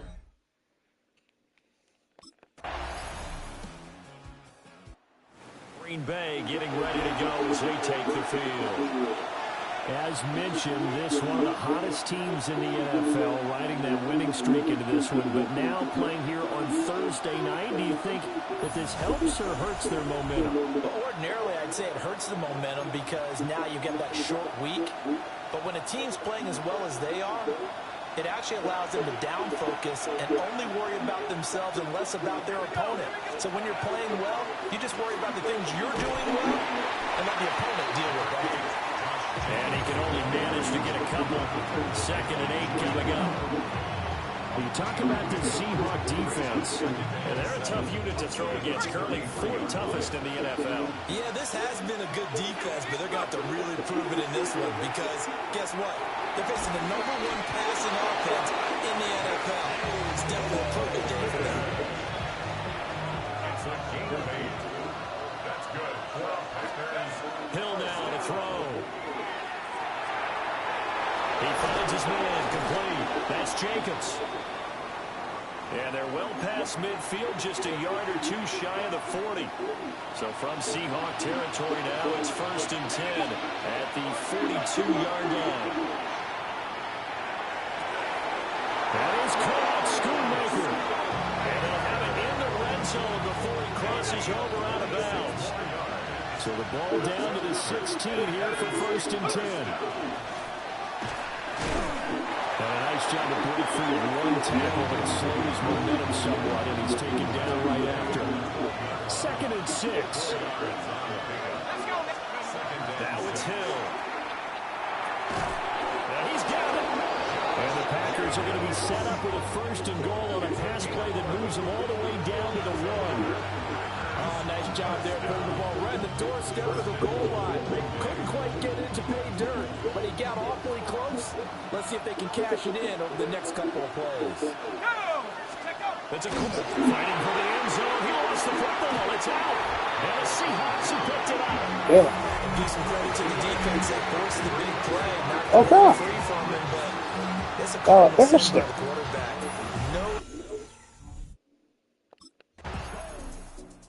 No. Okay. Packers offense here coming back out for their second drive. They come into this one riding that nice long win streak. And remember, next weekend is an open week for them. So if they can get the win here, a lot of momentum into that time off. It certainly is. And if you're wondering if anybody's saying, boy, this is coming at a bad time, we want to keep playing, the answer can be yes. Because when teams are on a hot streak, they want to keep going. But what the veterans are telling the young guys in the locker room, an open week is always good, guys. Take it and let's go with it. The Seahawks very strong in that victory a week ago. There's a little bit of lightning talking with the defensive coordinator about their performance last week because the feeling was that it was a good, solid performance. They did what they needed to do to get the job done and get the win, but definitely a few lapses that they're looking to correct. And quickly, they get to the line. A gain of 8 yards. And it's third down.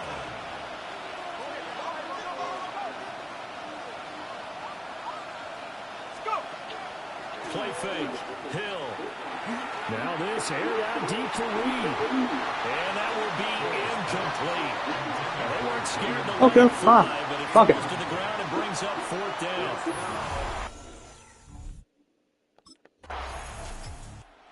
Green Bay offense now about ready to take possession here. Sitting in first place in the division. They've got an open date on the calendar coming up next week. So, Charles, you and I were talking about this before the game. This one for them kind of has some extra importance. It certainly does, because if they can get the win here and pad their lead a bit or at least keep pace, then they can really kick their feet up and say a job well done at this point and not have to worry about ball at all until they're back in their facility, back in their meeting room, getting ready for the next game. Come on! Lock! You fucking asshole. Sack of the season. Don't need it all back at once, but you figure they're going to need something here. 17 yards to go on second down. Under pressure, and they got it. What are you doing? Ernest Jones, the linebacker, with a sack. Back-to-back sacks have this place in a frenzy as they line up again, third and long now. From his goal line here, Hill looking deep downfield. That's going to be knocked away. Are you going up for the goddamn ball? Two things you can do in that situation: run and punt the football and try and take your shot. God damn it. They chose the latter. Now the Packers get set to go. And they have the game here followed So, by the date on their calendar next weekend. And Charles, this is a crew that you have to think really is relishing the opportunity to be on the couch for a few days. Yeah, they certainly are, but let's face it, partner, they can't get caught looking ahead to that couch time while they're playing this one. They've got to take care of business first. They'll lose a yard there, and it's second and 11.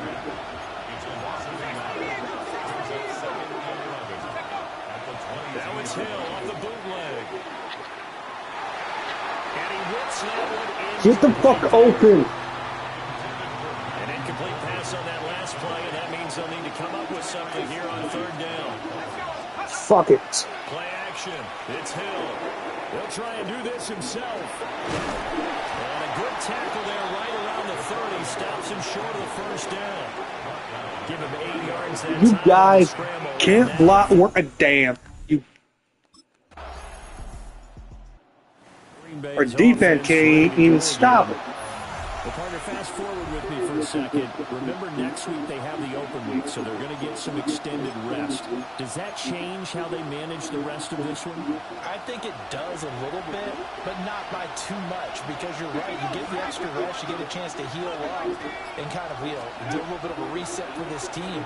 But it's also 7 extra days to think back to the last. Finally, somebody fucking catch the fucking ball. A little more importance on what they're getting done, because they carry it with them for essentially 2 weeks.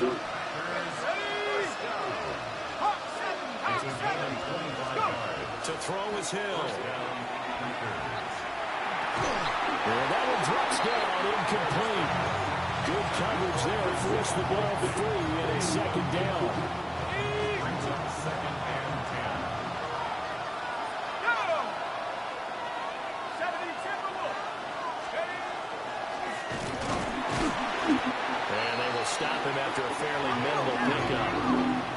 Packers on third down. 0 for 3 to this point. They could use a conversion. This is 3rd and 7. Here's Hill. And this is going to be incomplete. What the fuck are you doing? Incompletion there. He's hitting on fewer than half his pass attempts in this one. Catch the goddamn ball. I know it's raining, but catch the fucking ball. Well, not much time remains here in this first half. We'll see if they can get something out of this drive, at least a field goal. They could certainly use it. Down by 2 scores. Well,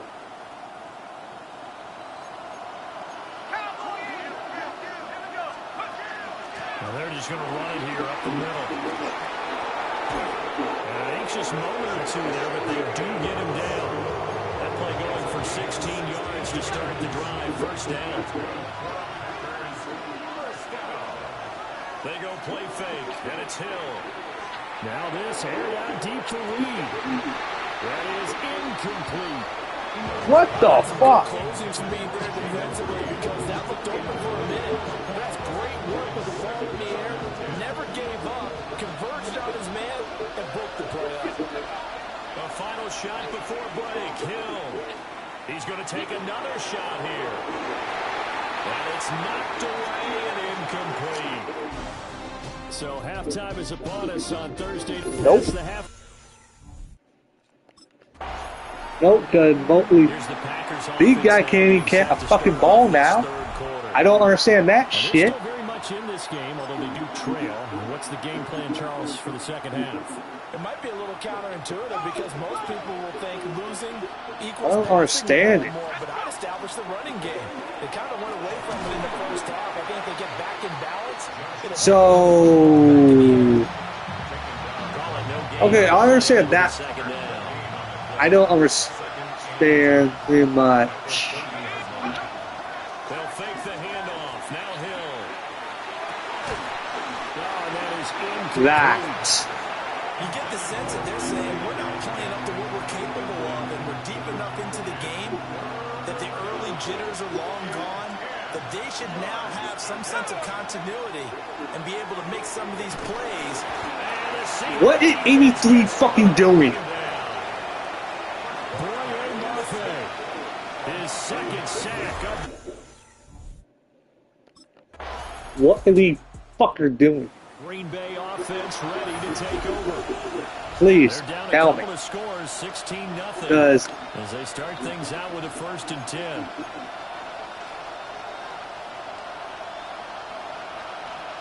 Because that don't make no fucking sense.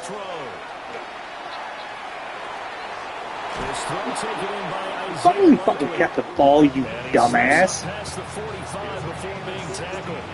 A big hitter to start the drive has him up near midfield here for 1st and 10. And he backs it away and it falls down incomplete. Here's 2nd and 10. Off of play action, Hill. And that falls to the ground, incomplete. You son of a fucking bitch. Defensively, and now it brings up 3rd down.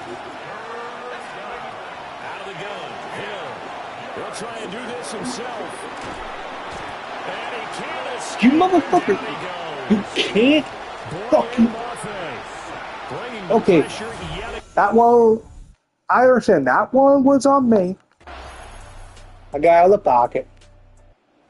Green Bay getting ready to go as they take the field.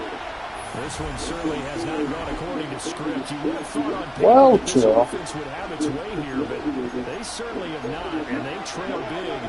After this, it figures to be a quiet trip home.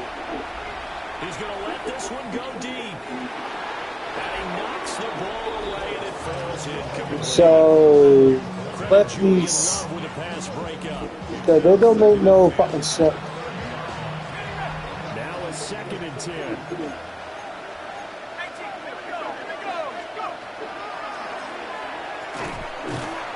And he is met at the line of scrimmage, and he goes down right there. Well, calling no gain on the run there. Now maybe not one of a bet game, but hey, fuck it. gaining 10 yards. Now it's third down. Here's Hill. Pressure comes and down. I had it all. Taken down for the 5th time this game. Multiple defenders there to get. Can you guys fucking block? Alive here on 4th down. They're going for it. He sets to fire deep. Well, this is taken in. It's complete. What the fuck? Reason not to try it there. Word. On 4th. So from Seahawk territory now, it's 1st and 10 at the 38.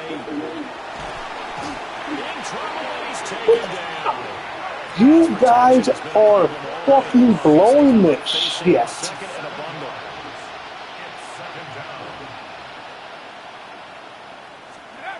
Now Hill. That's going to be knocked away. Fucking ball. We don't got time for this shit. It's just their first. They'll be down to 2 remaining as we step aside here in the 4th quarter. Now on 3rd and long, they'll look to throw. And that is incomplete. So another pass attempt, another incompletion, and they're just you are going to. So defensively, pretty good job. Definitely, because they were never really able to get the ball in the hands of their playmakers. So a lot of credit to the defensive game plan, and especially the execution. And he is going to have the Packers first down. And they convert in style right there. A big play on 4th and long. A shotgun snap for Hill. This will be caught just inside the 10. And the result here, a pickup of 8. Leaves him with 2 to go on 2nd down. And again, it's Hill.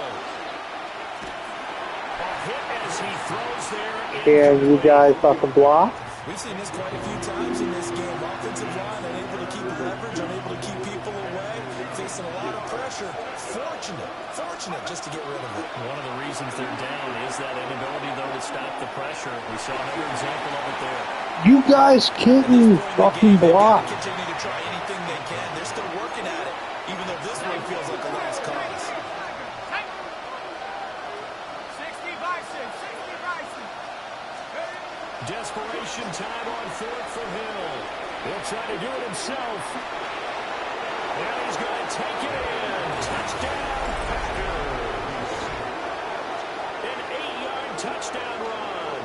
And the Packers are finally on the board here in the 4th Oh yeah, quarter. finally, yeah. So they will get on the scoreboard here. Give them credit for that. Too little, too late, but no 0. Are you going slow clap on me?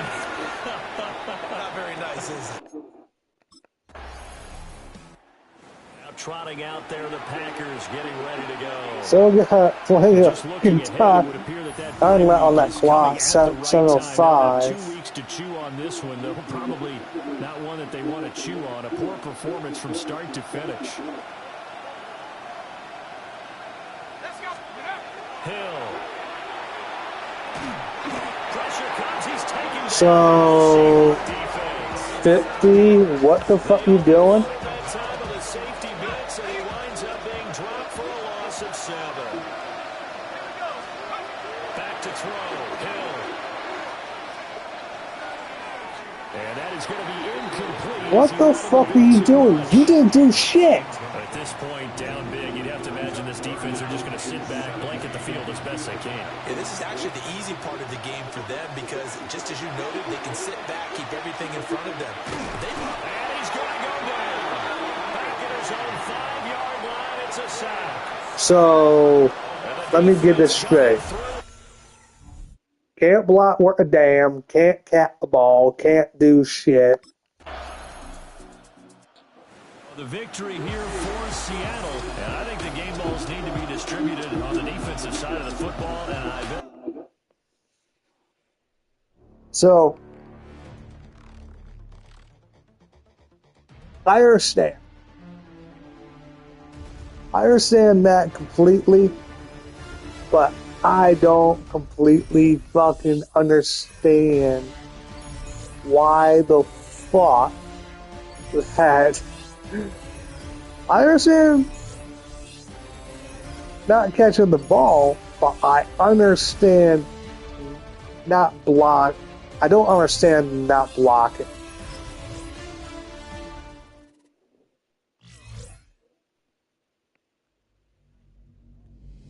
The Packers game is over, but his work isn't done yet. There are a lot of players and groups people have questions about, but this week, he's the only one who gets to answer.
Yeah, that was not one of my bet games.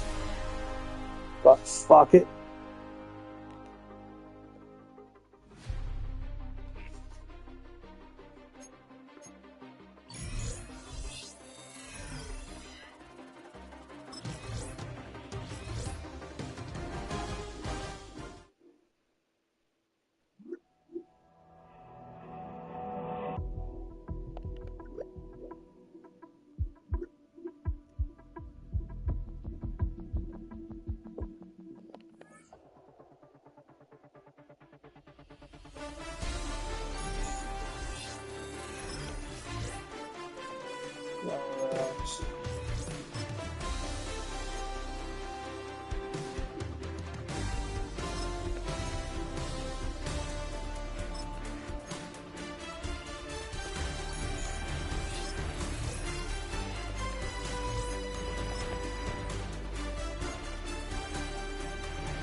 Site and retains the name of the city's beloved former stadium.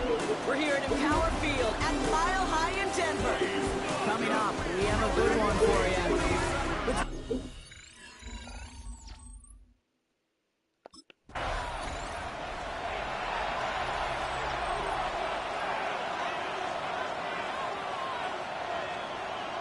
That won't my bet game that game, but hey, fuck it. But they better be ready to fucking catch.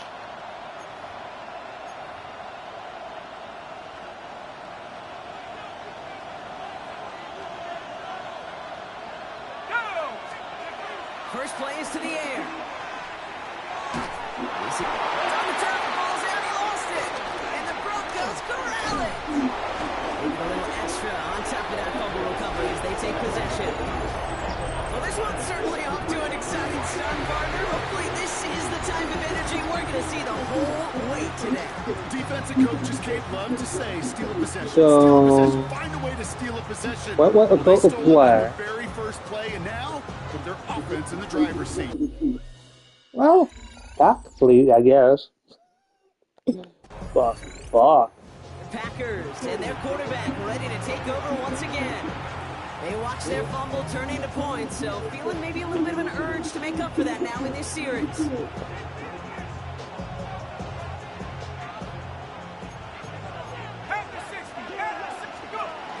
Here's Josh Jacobs getting his first look on the ground. And he charges through the snow for a gain of 4. Give him 5 on that carry, bringing up 2nd and 5. Back to throw, Hill. Into the hands of Romeo Dobbs. And he's going to just get this across midfield before he's taken out of bounds. Ball just a yard shy of midfield. 1st and 10. They'll go play action. That one falls to the turf. What? Hang on, it's incomplete. You can't hang on to that?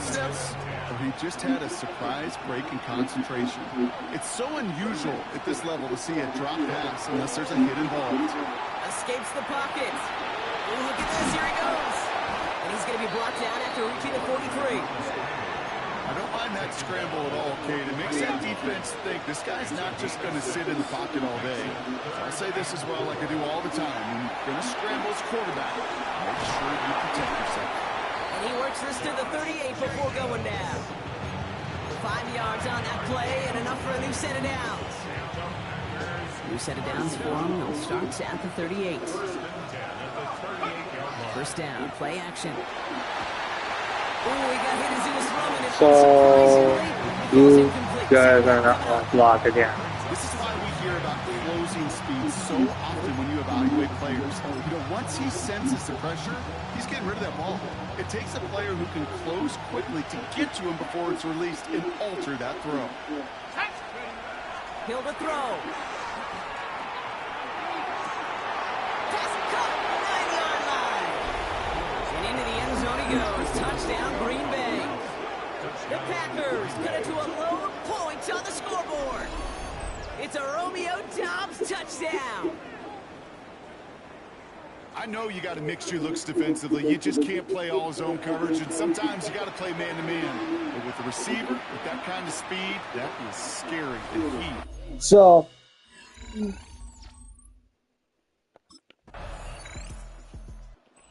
Packers headed back out on offense. Their quarterback returning to the field now. And while they've worried about his arm a little bit early, he's been happy to get some yards on the ground. Looking like an effective dual threat thus far.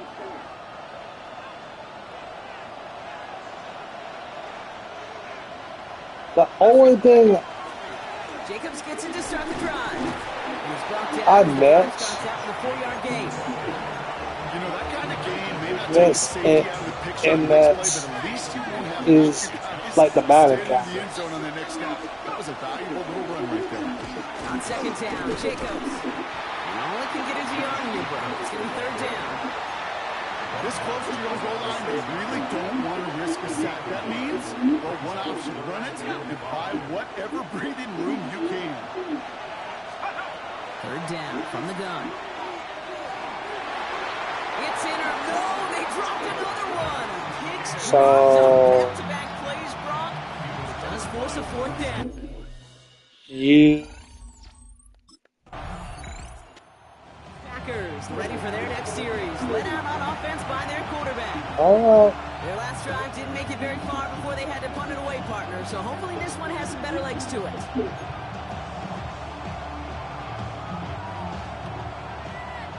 I see, coach.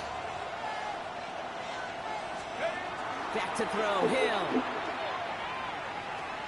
Look at that power, deep left side. He connects on the deep shot.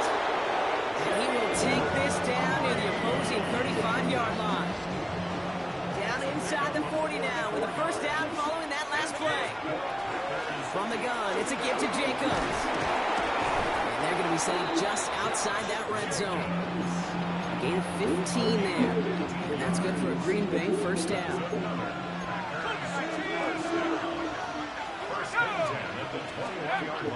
Throwing off the play fake. He's got it at the 5. And he goes out of bounds. That's going to set up 1st and goal. That's right. Line up the design keeper. He's able to power this forward, but they stop him after 2 yards. We're a quarter of the way through on this chilly winter afternoon. Both teams neck and neck so far. We'll get you back to Mile High so far. after this. But Ready to go with the 2nd quarter. It's the Packers with it inside the red zone. Jacobs. And he falls through the defense for a touchdown. The Packers take a second quarter lead.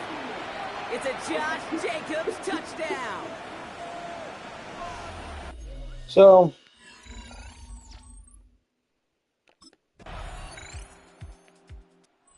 Packers are being led back out there on offense by their quarterback.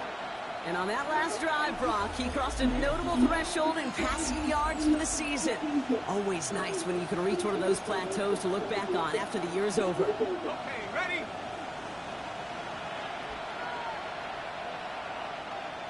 Ready? Let's take off. Throwing his heel. He's going deep. Defender arrives right as the ball does. Incomplete. Oh well. Still at the 30 after the incompletion. Here's 2nd and 10. I get caught within that first down now. Jacobs running behind center. Looks like he gained about 3 yards. It's also going to bring up 3rd down.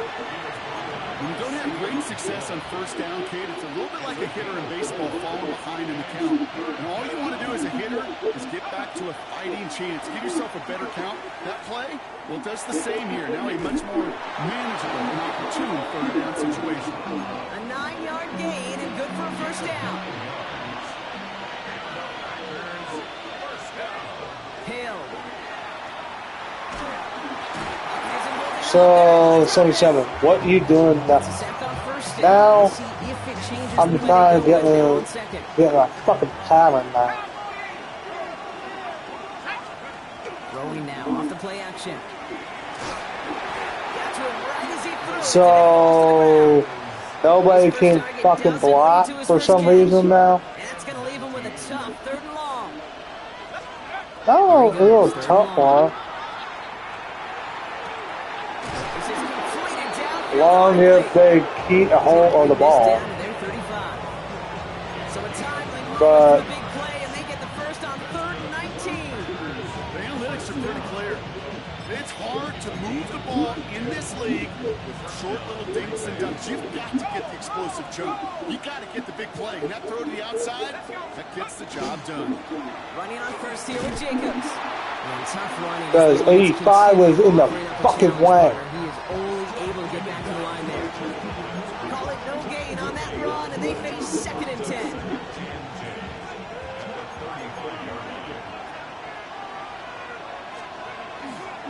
Going run again with Jacobs. And that one doesn't get him much. Give him maybe a yard. It's 3rd down. Now we see after that play, one of the Broncos having a little bit of trouble out there. They're going to head out to look at him. To the air on 3rd and long. He had it for a moment, but a quick So you don't check the fucking ball though? Oh, like, what the fuck? And they're playing with a chance to take the lead right here. Get a nice little cushion in what has been an otherwise really close game. Yeah, really the mindset, Kate, is this has got to be the drive. When you break the huddle, you look at each other and say, right now, these are the moments that tilt the game in our favor. Because you know if you don't get it done, you've given your opponent that opportunity. They go play action on 1st down. That one is incomplete. That was... Oh my fucking god, where the flag on that shit? One of the league's better tight ends are those hands, right? His dependable hands. So shouts to the defense there because he wasn't able to hang on that time. Kate, it's one thing for these defenders to separate a receiver from the ball, but to do so on a stud tight end. You God fucking kidding me. Wide receiver there. Okay, fuck it. Still 10 yards. Fuck it. If you guys can't even fucking do fucking shit. Escapes the defender. Here's a quick throw to the left. And not much doing. He stopped quickly. Oh, yeah. Yeah. That we go. I think I'm still gonna make the fucking playoffs, but shit, motherfucker. Well, they're gonna make me fight for it now. Hell. Still fire away.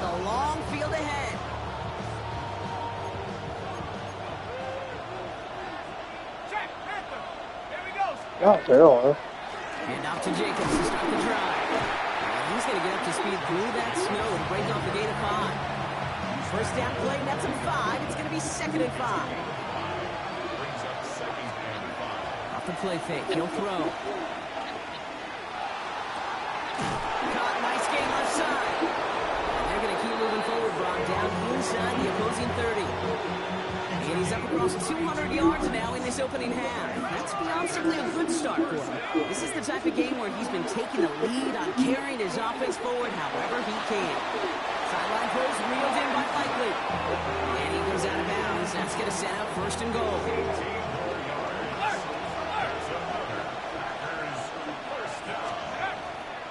A give to Jacobs on the inside handoff. So, my question is, why in the fuck?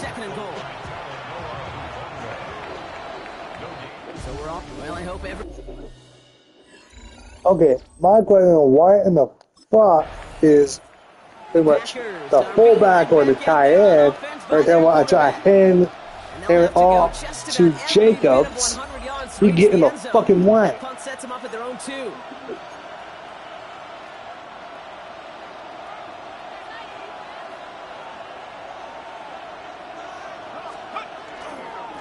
Handoff here to Jacobs. Makes a tackle. He's still going. And he's going to get this up to right around that 13-yard line. They get an even 10 on that play. And it'll give the Packers the first. I'm not surprised by that outcome, Kate. Crowd the line defensively by going all out for the safety. You got to be careful you don't wind up giving them an alley, not just to escape the goal line, but for an even bigger chunk of yardage. Wow, wide open here, complete. It's a race down the right side. Inside the red zone. It's a Green Bay touchdown. The Packers grab the lead on their first series of the half. It's a Romeo Doubs touchdown. His 2nd scoring catch of the game. That score was less about the throw, although it was good, partner, but it was more about getting it to somebody who knew exactly what to do with it. Okay, it's a good thing the touchdown shows up on both their stat sheets, because sometimes it's quarterback who delivers. Sometimes.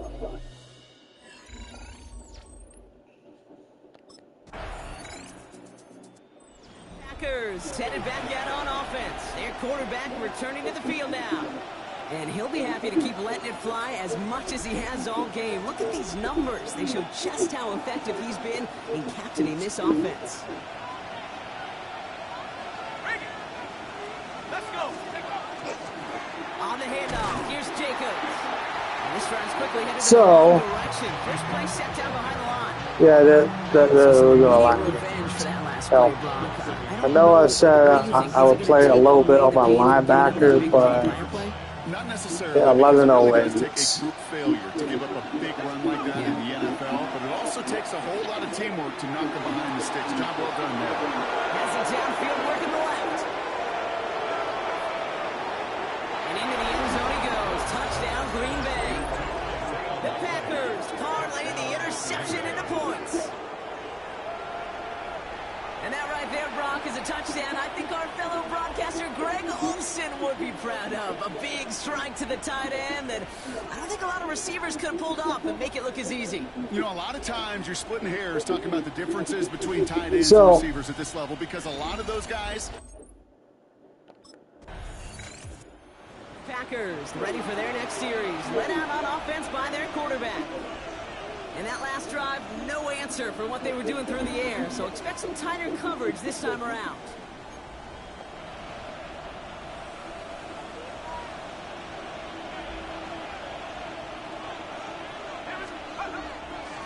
Here's a gift to Jacobs. And he's going to continue having trouble hitting full speed running this. Stopped after a gain of 2. It's a gain of 3 for him. That brings up 2nd and 7.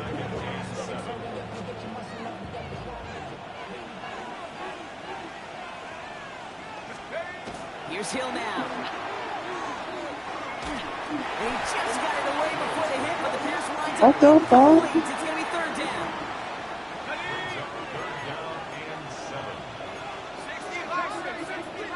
He's coming. 3rd and long. They're going to throw. Buying some time right. Defender arrives right as the ball Okay, fine. Hey, Elite. I think they're giving pressure to me now, God, because the last few games before this, shit, they were giving me pressure, not even once before pretty much the loss, and they gave me a little pressure when I went against Kansas City. Takes the handoff, now to throw. Okay. I guess he was the quarterback spy. It's a sack on the first play. Okay. So we hit the end I guess I didn't see the quarterback spy, I guess. They have the lead late, but this game is close. Oh, well. Gonna need something special here. 2nd and 20 following the sack. They're going play action. He put everything he's got behind it. And again, an interception is dropped. Looked a whole lot like the last play, didn't it, partner? And again, the turnover escapes him. It's going to be 3rd down. I just try to get a little bit close, I guess. 3rd and long for him here. Or that. He's got it deep downfield.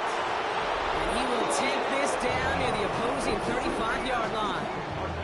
And that completion gets 435 yards, 14 for 25. No, it's a tough mark to reach, but one that every quarterback takes pride in being able to reach, or at least challenge every so often. Down inside the 40 now with a 1st down following that last play. Now a run with Jacobs. And it looks like he got beyond the line, but it is pretty tough to see amidst this snow. They're going to say, yep, it's a gain of 1. Last run, not a lot of help, Brock. 9 to go now on 2nd down. Hill. Oh, he put some heat on this deep ball. Left side. He had it for a moment, but and he looked like he got hit by a truck. Just couldn't hang on through the contact. Well, so now it's going to be 3rd and long. when he's when he trying to catch it. Turning to Jacobs on 3rd. They're holding strong here. The defense gets him at the line. Okay. Bring up 4th down. Still got time, but if they score, depends on how much time they take off the clock too. Packers headed back out on offense. Their quarterback returning to the field now. They didn't add to their lead last time out, so they punted it away, but still ahead and able to add to it here.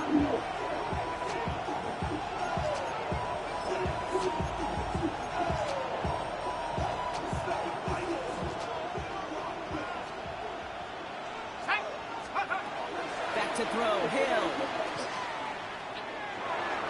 That won't be caught outright. So, not like the wide receiver just gave up on. You really want those throws. That's what it looked like to me. To be like clockwork for your offense. Every team needs to hit passes in that short to intermediate range to effectively move the ball. So at the 20, here's 2nd and 10. Off the play fake, he'll throw. Buying some time left. Finds him on the crossing route. And he's going to be brought down right at the 35. He picks up 15 on the play. And that's good for a Green Bay 1st down. Give to Jacobs from the pistol. The very first play, the Patton play, looked like Matthew Golden fucking gave up on the fucking ball. Serious. Right up the gut. Number 1, control that nose tackle. Number 2, you got to get people to the 2nd level. That was teaching tape. Makes the grab in bounds left side. He's hauled out of bounds as he takes this down to the 30. A 19-yard pickup, and that's going to move the chains. 1st and 10 now from the 30. A gain of 19 yards. 1st down. 19, Tiger, 19, Tiger. Now he'll throw off the play fake. Pass it in close. And he's going to be hauled down at the 2. That sets up 1st and goal. Defenders in the area, they still make the connection, Brock. It almost looked like it was just another throw on the practice field. Yeah, this is how you just develop that just trust factor, that connection. You see it with QBs and tight ends and the rest of them, make it look easy. I know from the position of the quarterback, Kate, sometimes you hand that ball, put it in the belly of the running back, and you send him right into the teeth of a buzzsaw. You can feel it from the jump, and that call from the defense, it came at the perfect time. Flush down in the pocket. And down he goes. The Bronco defense gets there. Okay. Quickly, their chances at the end zone are running out, Brock. It's 3rd and goal. Bend. Even good defenses, great defenses in this league, Kate, they're going to bend at times, but you never want to break. And when you get a sack in the red zone, that goes a long ways to helping your efforts. Let's go. Now Hill. And into the end zone he goes. Touchdown, Green Bay. The Packers go up by 2 scores, 13 points in the 4th. I should know this by now, Brock. I don't know if you're a Broadway guy, but there's a lot of names that belong on the playbill for this lead we've got here, but his name belongs on the marquee as he brings in his 2nd touchdown grab. Yeah, a bunch of contributors all throughout this roster. No, not a Broadway guy. And with 2 scores now, it's what, a 2-score game? Easy. Leads to a little bit. Packers ready for their next series. Yeah, a little bit, but not much. much. Scores, Brock, but we've got some time left, so they still need to drive here.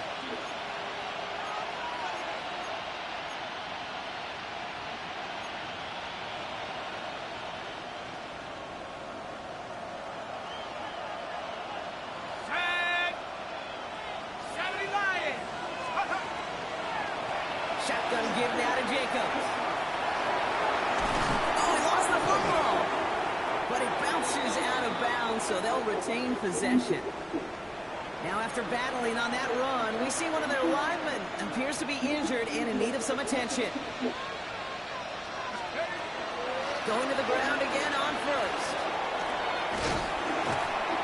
Stop is made as he drives this to the opposing 43. They gain 11 on that play. And that's good for a Green Bay first down. Hill to throw. Quick slant taken in by Dobbs. And it goes the distance. Touchdown, Green Bay! The Packers make it a 3-score game in the 4th. It's a Romeo Dobbs touchdown. His 3rd through the air this game. Well, Brock, even with it being possibly the most popular route for teams to go to, sometimes you get it on the slant, you find yourself in the gap to turn it into much more, including what we just saw, 6 points. All this time on task between you and I together, why do you think it's the most popular route?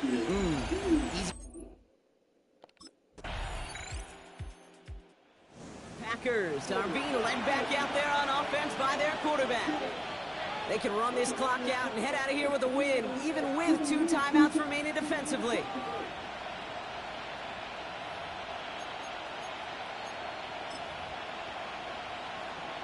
Come on, set. Cougar 19.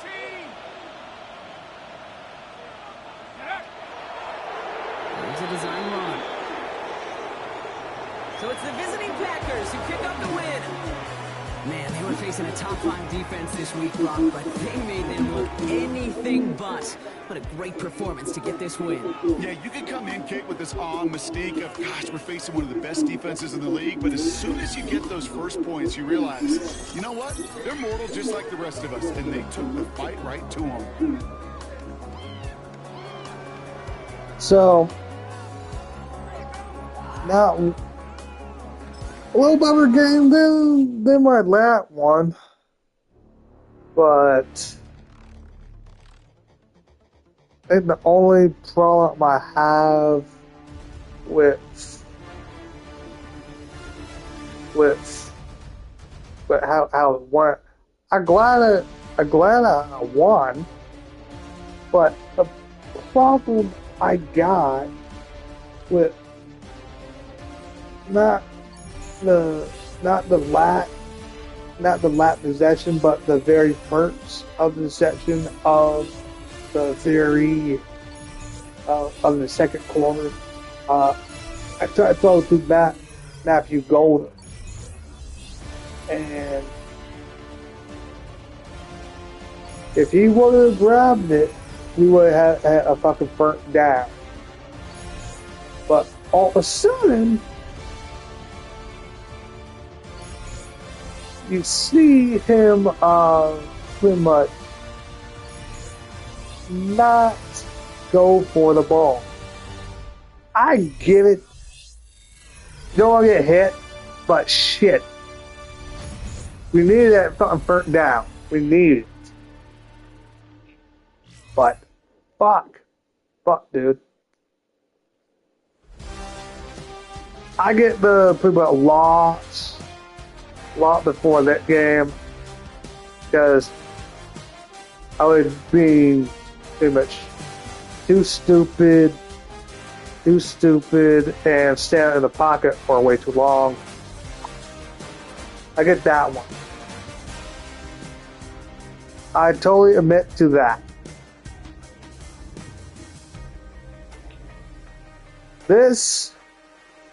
It would just because he had like he would totally fucking ready and miss. He had like he was totally fucking ready for this game, but look, he scored. I think he scored once or twice. No, that was Dobbs, but Romeo Dobbs. But the problem I got, if you see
that showdown slot thing with Phillies. I got pretty much that. Not a very good one. Gamble, the bet quarterback, when the internal zone can't be intercepted by AI defenders and include. Guess I made that.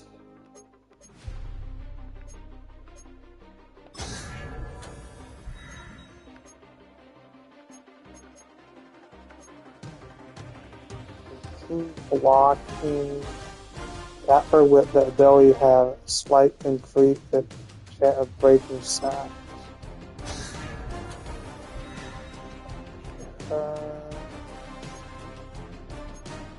sleight of hand, arm talent.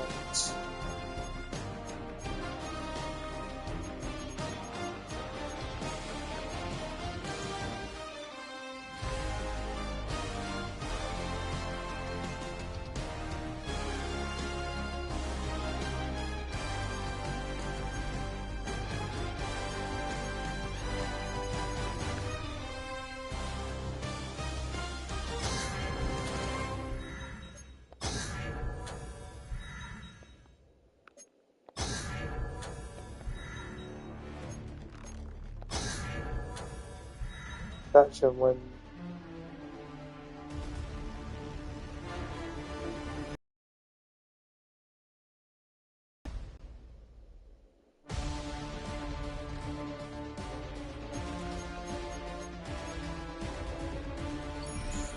So, let's see.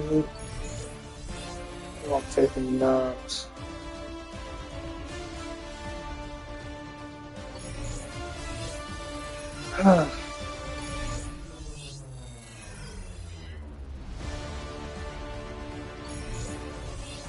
Dallas.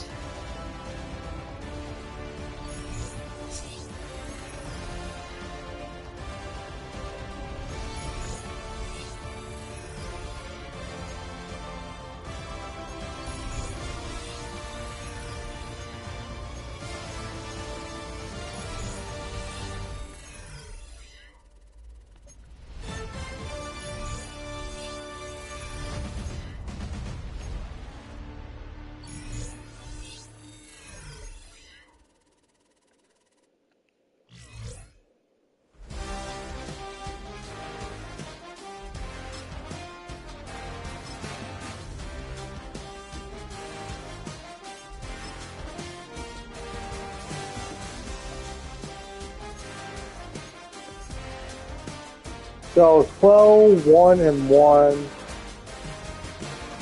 9-5, 6-8, 3-11, 4-10,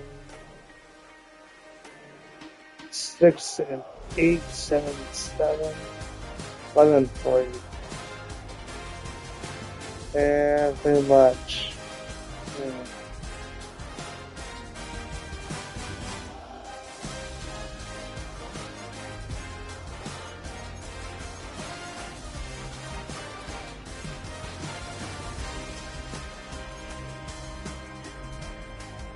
Half a yard.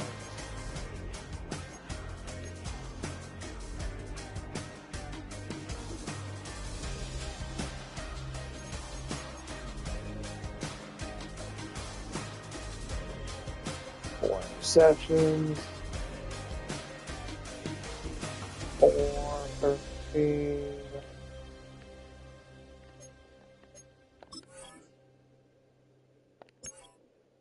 So 2026.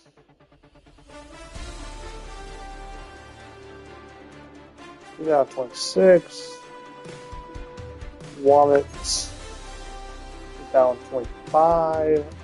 Wallets.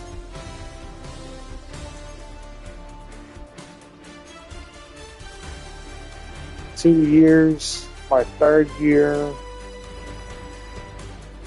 So I'm up Green Bay.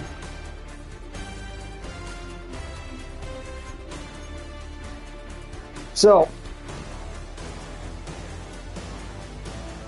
see ya. Subscribe if you haven't, and you see me pretty much get blitzed. And here's the thing, me personally, I don't get pissed that often on Madden, mostly because I'm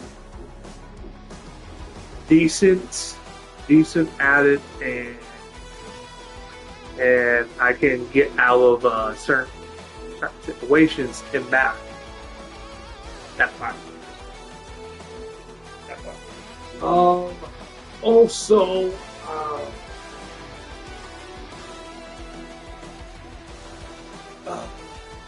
something my Apple burnt lot against, I think, not Minnesota. Who was it against? I think it was.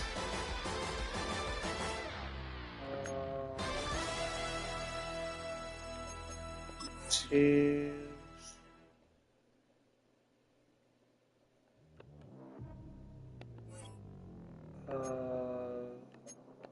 Status. Season status.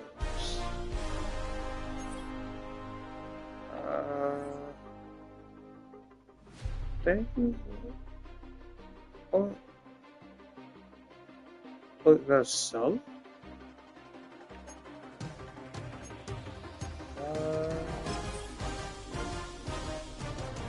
Leave stand. Okay, leave schedule. Let's see who. So.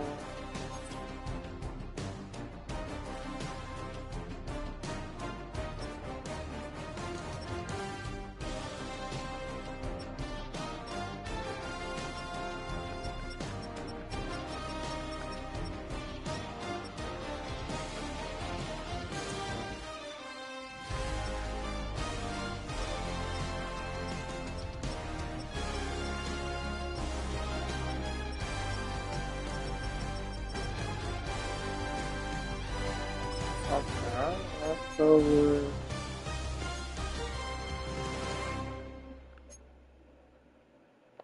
Standards, guys. Look.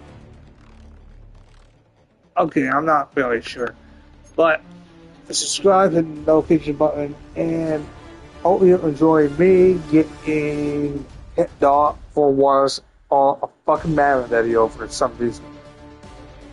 So, see ya. Subscribe, hit the notification button, and in time, I will pretty much play with pretty much my buddy on Dead by Daylight. I don't know when, but it'll be fucking hilarious. I tell you that. Mostly because of the crazy shit he says. He got no fucking filter. I got sort of filter, but I do not give a fuck what comes out of my mouth. I've been on YouTube for quite a fucking while. I don't give a fuck what happens. I don't. I really don't. It's a problem. But I'm still on here, and I haven't said this in a while, but I'm not going to be a national fucking fan yet. Not because of how many subscribers I got, not because how many people follow me, not because of that. No, because I think it's most of when I was on YouTube, as long as I've been on YouTube, well, on that channel.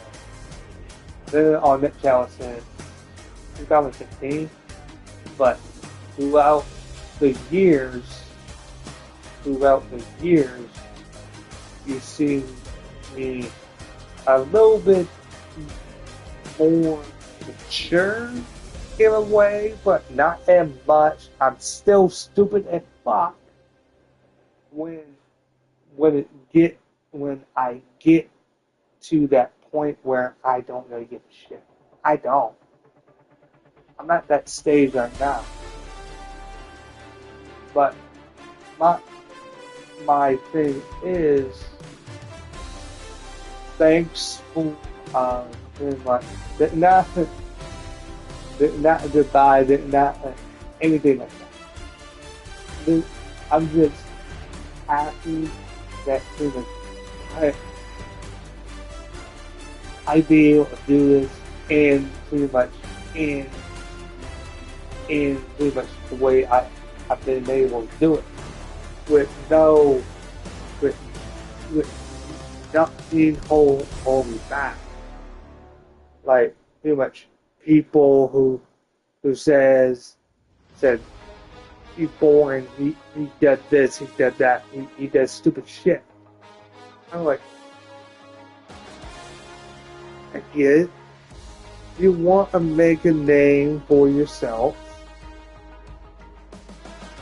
Maybe yourself doing stupid shit like barking like a fucking dog. Go right ahead. If you want to make fucking videos like pretty much people who doing reactions. Okay, I get reactions of pretty much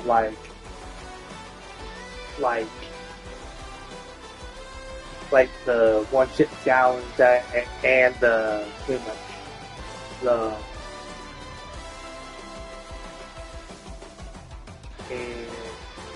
the hot challenge with the chips. Well, the spike challenge. Yeah. But I get those, but I don't get certain YouTubers. Like, okay, I get like if you're pretty much a well-known YouTuber, yeah, you need something pretty much make you stand out. I get that. Like if you got merch, you got merch. If you got pretty much a certain personality and you want to do pretty much a certain thing to get people's attention, do it. But my problem is a lot of these YouTubers, not too much younger than me. Well, some are younger than me, but they've been grinding it every fucking day. I get that.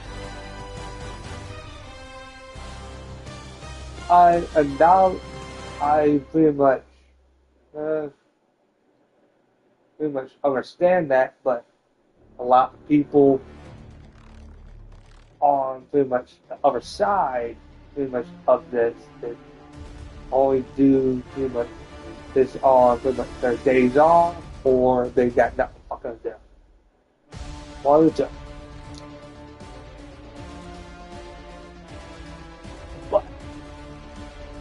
But my thing,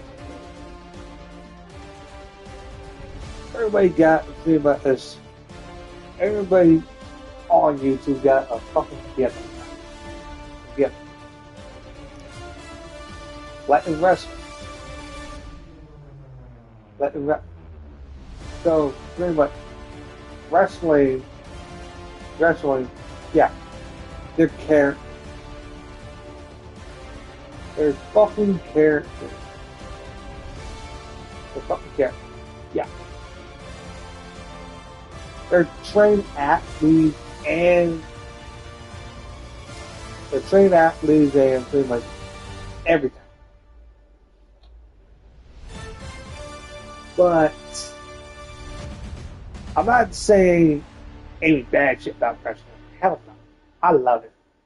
I always would love it. I will always love wrestling. I question sometimes on certain story plots and certain things. that's just me just thinking way too deep into it, to be honest. That's my problem. But I know everybody got a certain gimmick, certain things that make them stand out and make sure they don't get left behind like everybody else. I get it. I'm like, yeah, there's certain things that pretty much people at me and pretty much chats and pretty much in my own videos. And I'm like, there was that one part where I was pretty much partner with somebody, but I had to deny it just because of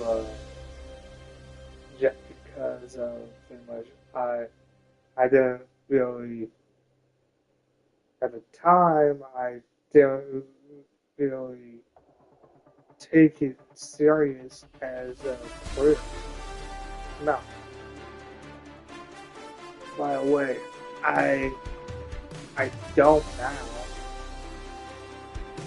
I'm looking into it, but I'm like, you gotta have about like 5,000 subscribers, yet 5,000 or 1,000 subscribers yet to get that, and like get to the milestone and call yourself pretty much a full damn fucking YouTuber. But my thing is between I just do this for fucking fun. I don't do this for money. I don't do this for fame. I don't do this to make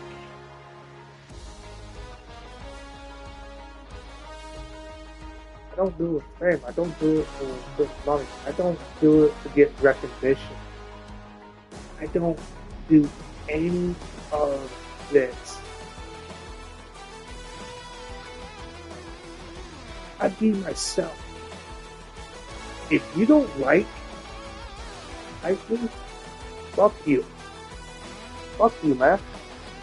Here's the thing. I hate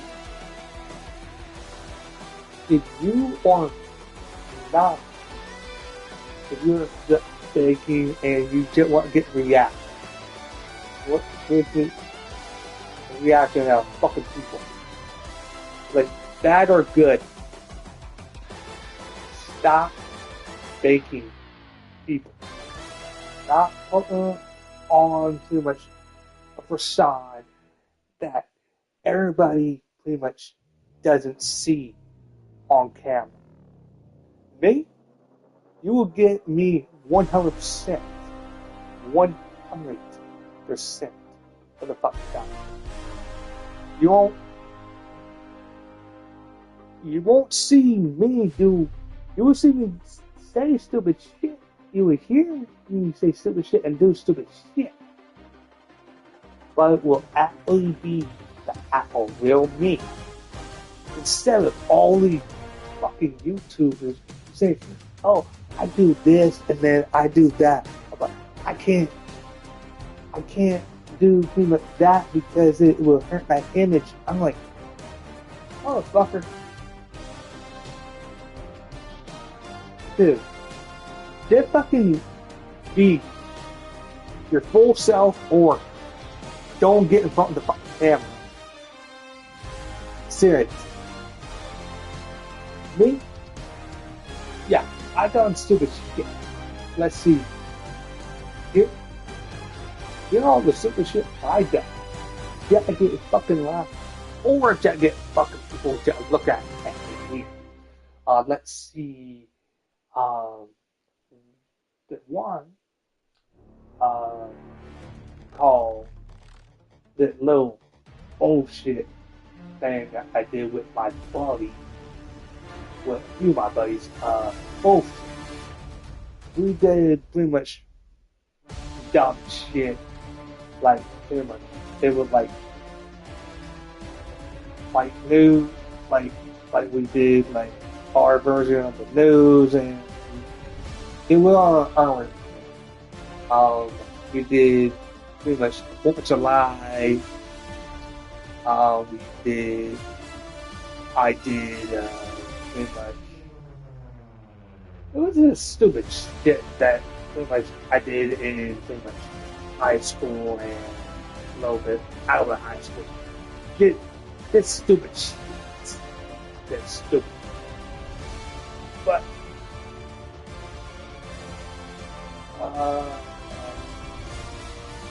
so did hard rocker, but that was completely fucking insane.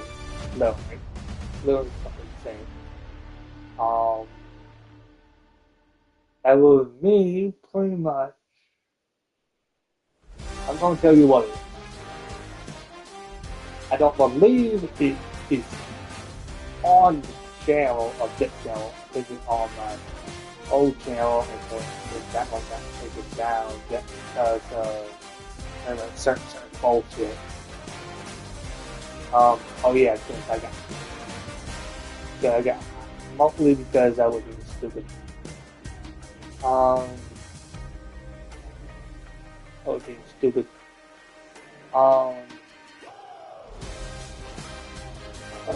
Hard rocker. I did.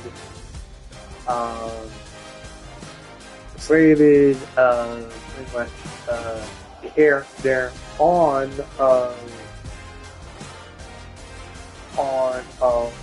my buddy channel, Jim, Vader,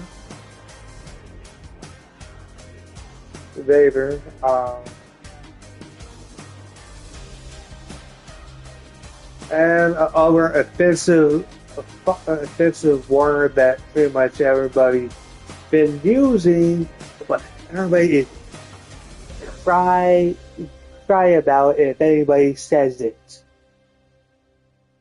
So I'm gonna leave that one to your imagination. It was Baber, but he pretty much likes weed too much. Yeah. It was pretty much high Baber.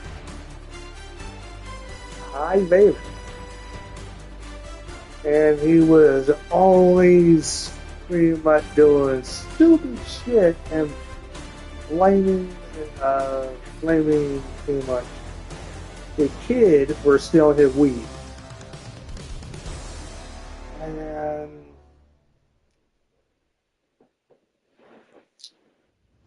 I think the other one was Jim. Yeah, Hope I traded on his channel as well. We did a one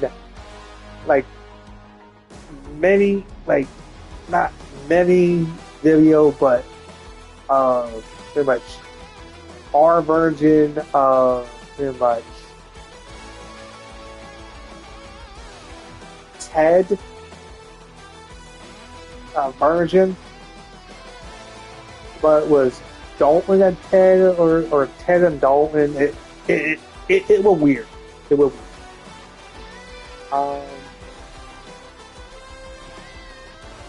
But I did a lot of stupid shit on pretty much his channel. A lot. Running into a door. Running into a door.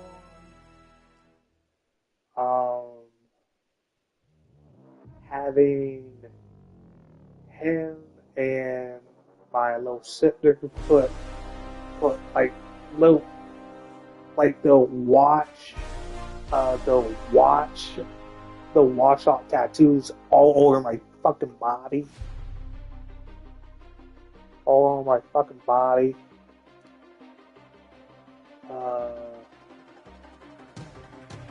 All over pretty much my arms, all over pretty much my face, all over that. Mix that drinks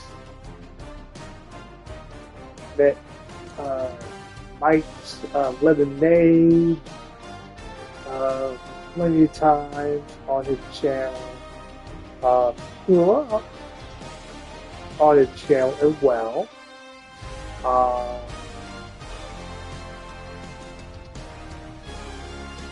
I think it was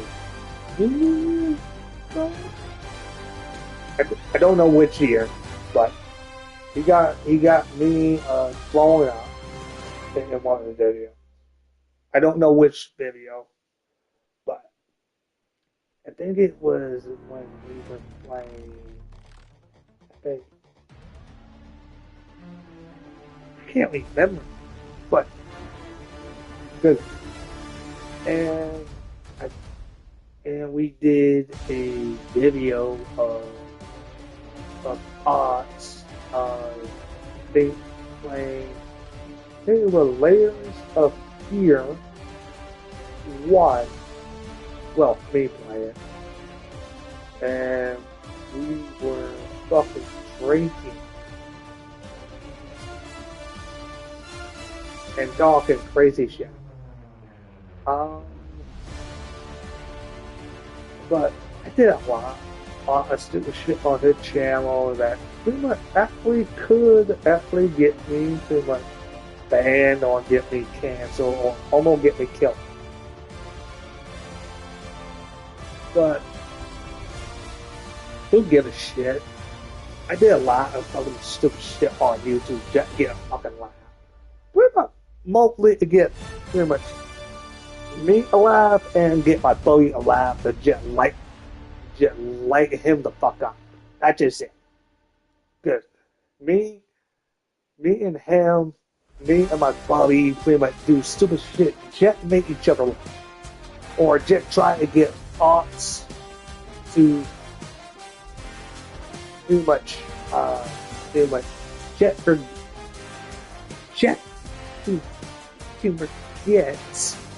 the world is burning down around us. So we all know pretty much our world is fucked. We all know.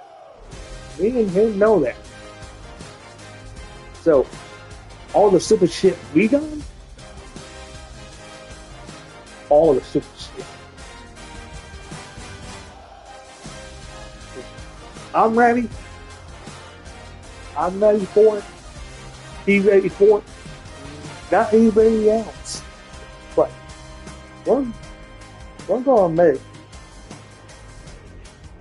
each other feel awkward, and people feel awkward who ever watched us on YouTube together.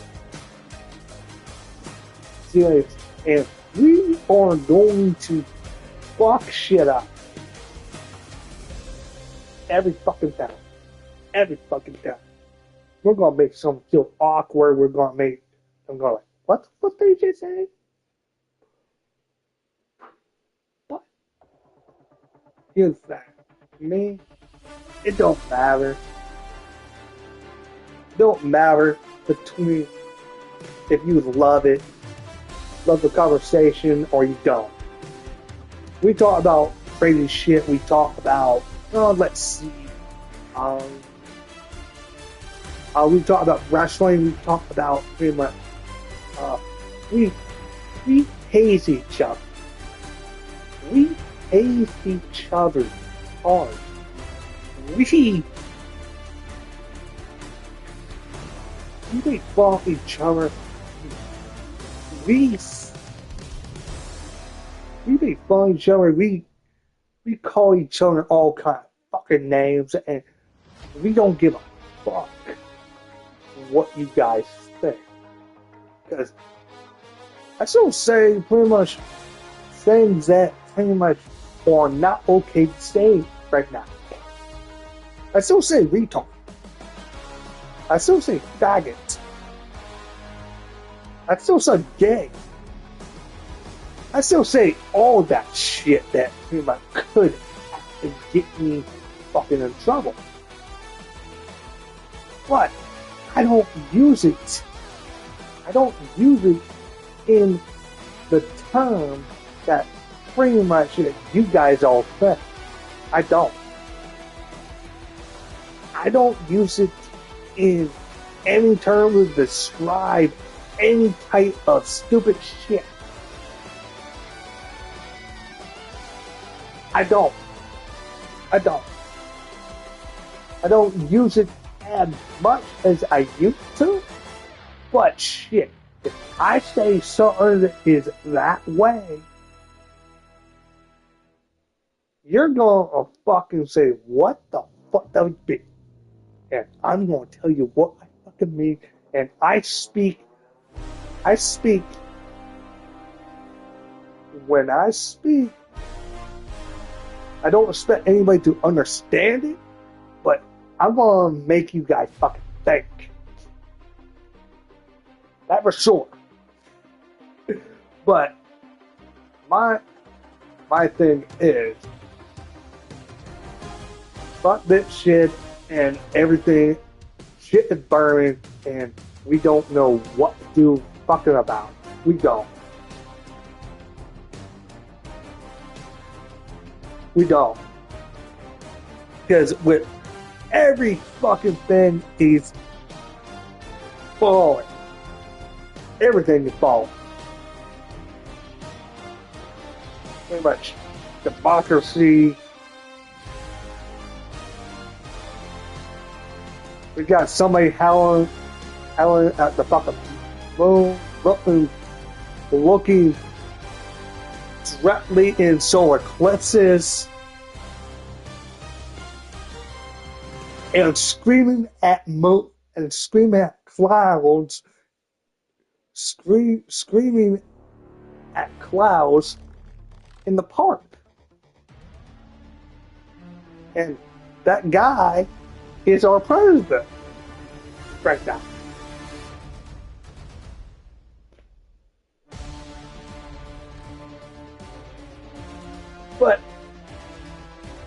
But my opinion is, between every shit I say and everything, I mean it. I mean all the shit. I don't hide behind an image. I don't hide behind what I say. I mean what I say. And if I say something I did it.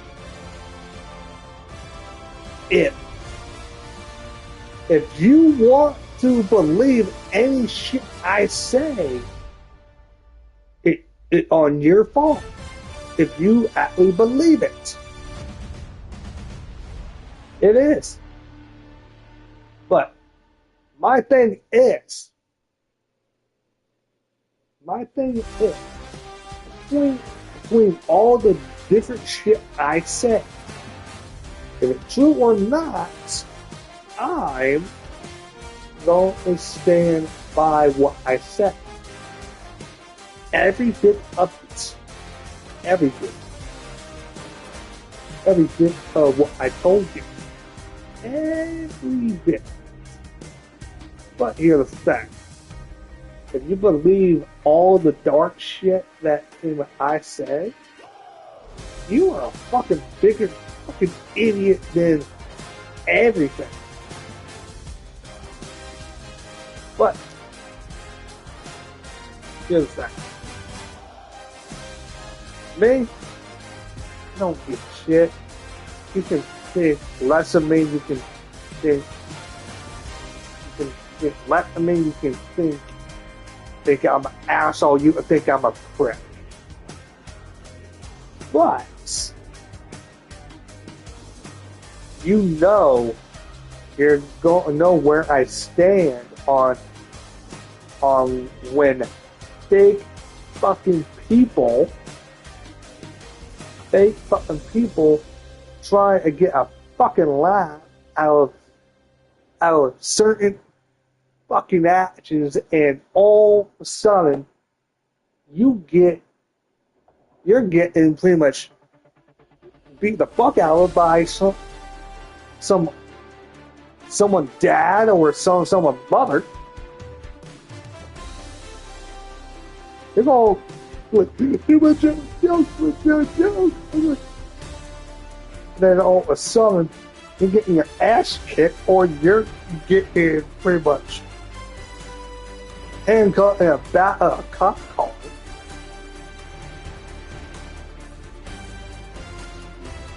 But here's the thing. Me, personally, I don't give a fuck.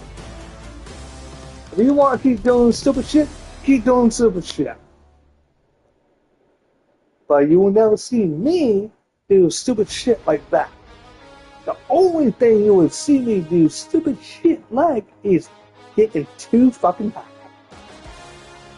Too fucking high, drunk, and pretty much patting the fuck out and almost hit my head on something.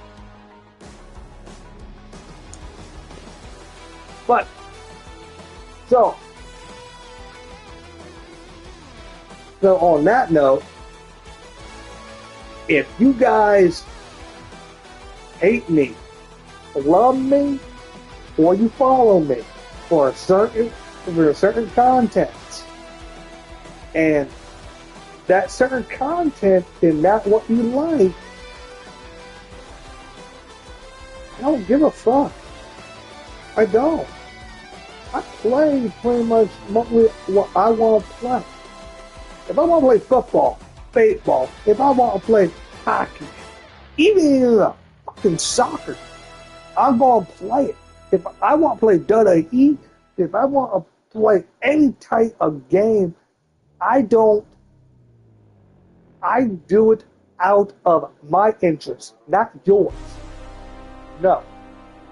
Because last time I done it out of somebody fucking interest, they fucking didn't even show up. They didn't even watch it. They didn't even do fucking anything. But my thing is, I'm done. I'm not done with YouTube. I'm done giving a fuck. I'm done. Because everybody is getting pretty much a fucking gimmick now. Everybody is barking like a fucking dog. Everybody is saying, oh, I want a skin on Fortnite because I done that shit.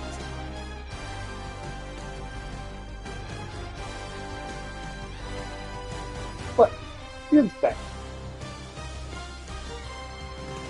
My thing is, if someone barely done shit, they shouldn't get a fucking thing in their fucking life. Shouldn't.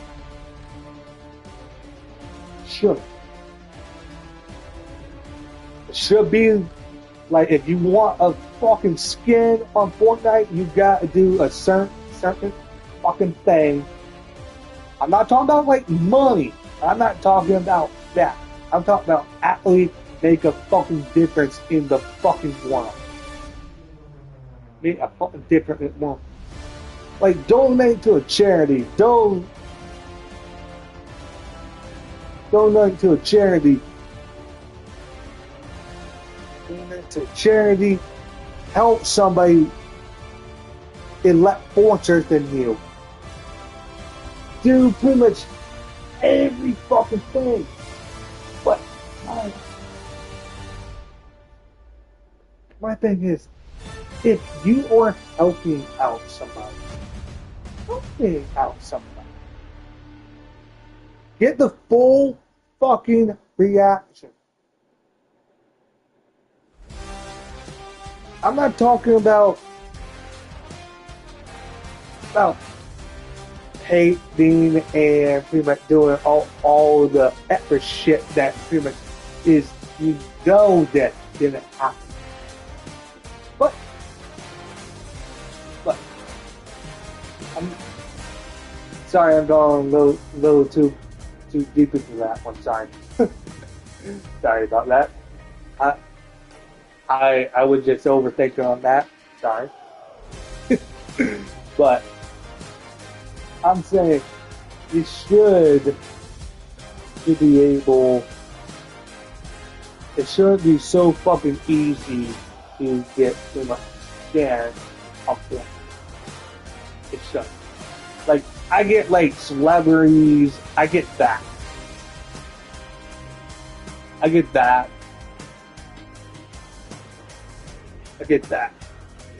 Like celebrities, like all-time celebrity, like pretty much who made a difference in the music industry and made a difference around the fucking world. Yeah, I get that. But and I get wrestlers getting their own skin as well.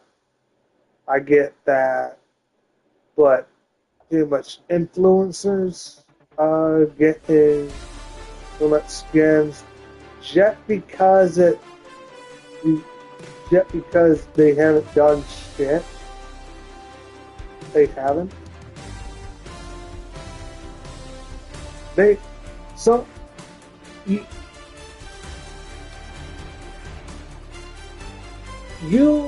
You guys are maybe saying, oh, he's a butler because he don't get skin on Fortnite. I'm like, it would be nice, but I'm like, I won't give a fuck, because if I did have skin on fucking Fortnite, I say it will be free. I won't have them pretty much make money off of my health. I say, fuck, I won't. So hit the thing. So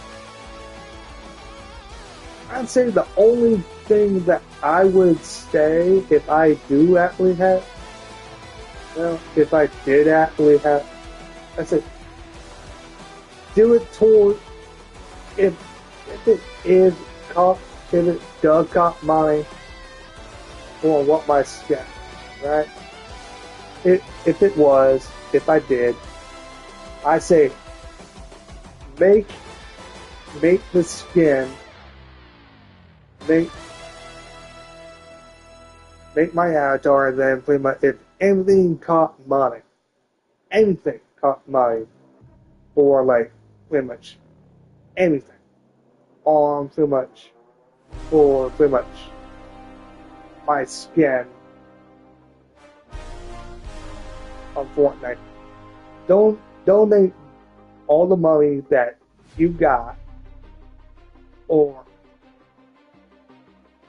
pretty much most of pretty much what you spend on V-Bucks.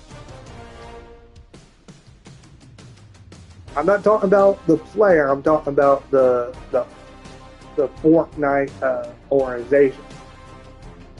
Donate that to pretty much Special Olympics. Donate that shit. But here's the thing. Me personally, I do not care it, because my thing is, I think that should be pretty much something that pretty much certain companies should do. Certain gaming companies should do. Just say they did something good with the money. That all they did good with the money go to a good cause. Like go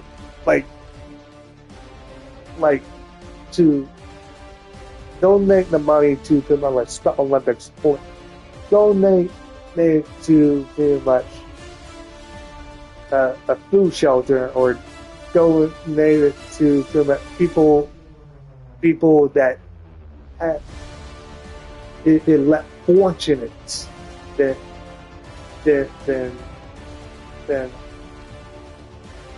most people in this world. Like,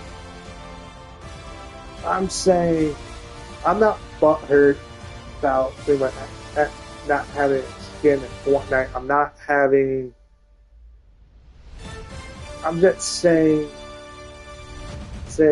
if I did, I would just say pretty much all the Fortnite,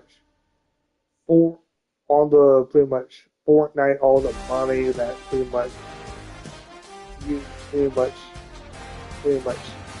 end up spending will go to a good cause. Yeah. I think Fortnite should actually fucking do that. I think. Or at least in the Fortnite pretty much tournaments, right? Like if it's pretty much a kid who actually know what he's fucking doing. I'd say pretty much donate half of the earnings to whatever charity that he want the charity to go to. You want it to go to pretty much like Special Olympics, or he want to go to the Brother Sitting Club, or if you want to go to pretty much any type of big organization that is pretty much making a difference in the world. That is truly pretty much means something to him. I think pretty much everybody should actually do pretty much a certain thing to actually get a Fortnite skin. Instead of just being a fucking big fucking name. Like, I get it. Everybody wants pretty much that recognition, and pretty much everything is pretty much not is a gimmick. Everybody is pretty much putting on fake faces and fake makeup and pretty much acting like the world is not burning around. I get it. Everybody don't want to pretty much admit it. Admit that the world is burning. Nobody does want to admit that. Nobody does. Nobody wants to admit it. But it is. And me personally, I don't care what everybody thinks of me. I'm done. I'm fucking done. Fucking done with everybody. Because, look, my beliefs are a whole lot different than pretty much. I'm not talking about religion. I'm not talking about that shit. Hell no. I'm not talking about sport. I'm not talking about that. I'm talking actually about pretty much my beliefs on certain things that pretty much you need to pretty much do to actually get a Fortnite skin or get a pretty much any type of skin in any of the big games that is around big in the world, like Fortnite, like Dead by Daylight, like pretty much any type of shit, right? Talking about like that. Talking about like that. But here's the thing. Me personally, I'm done beating that to the ground. I gotta get off here. I've been probably been on here 3 hours. Fuck. So here's the thing. That was what I'm really passionate about. Yeah. I think, to be honest, I'm real passionate about what I admitted I did stupid shit in my early years. I did early years of YouTube. I did a lot of stupid shit on my buddy channel. Created a few stupid characters that make pretty much him laugh and make pretty much all the people in my friend group at the time laughed their asses off. Let's see. I did pretty much there's my belief on pretty much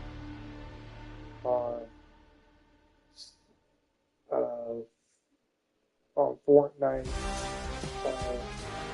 to pretty much influence me to do something more in the world, like donate to charity or donate to charity or do something big to actually pretty much get a Fortnite skin. I get celebrities, I get that. Or say like then let's see. I know I did a lot. Yeah. But good thing. I'm not caring. Not giving a fuck. I will say what I want, and if you don't like it, fuck you. So, see ya. Like, subscribe, hit the notification button, and if you don't like me, fuck you. See ya.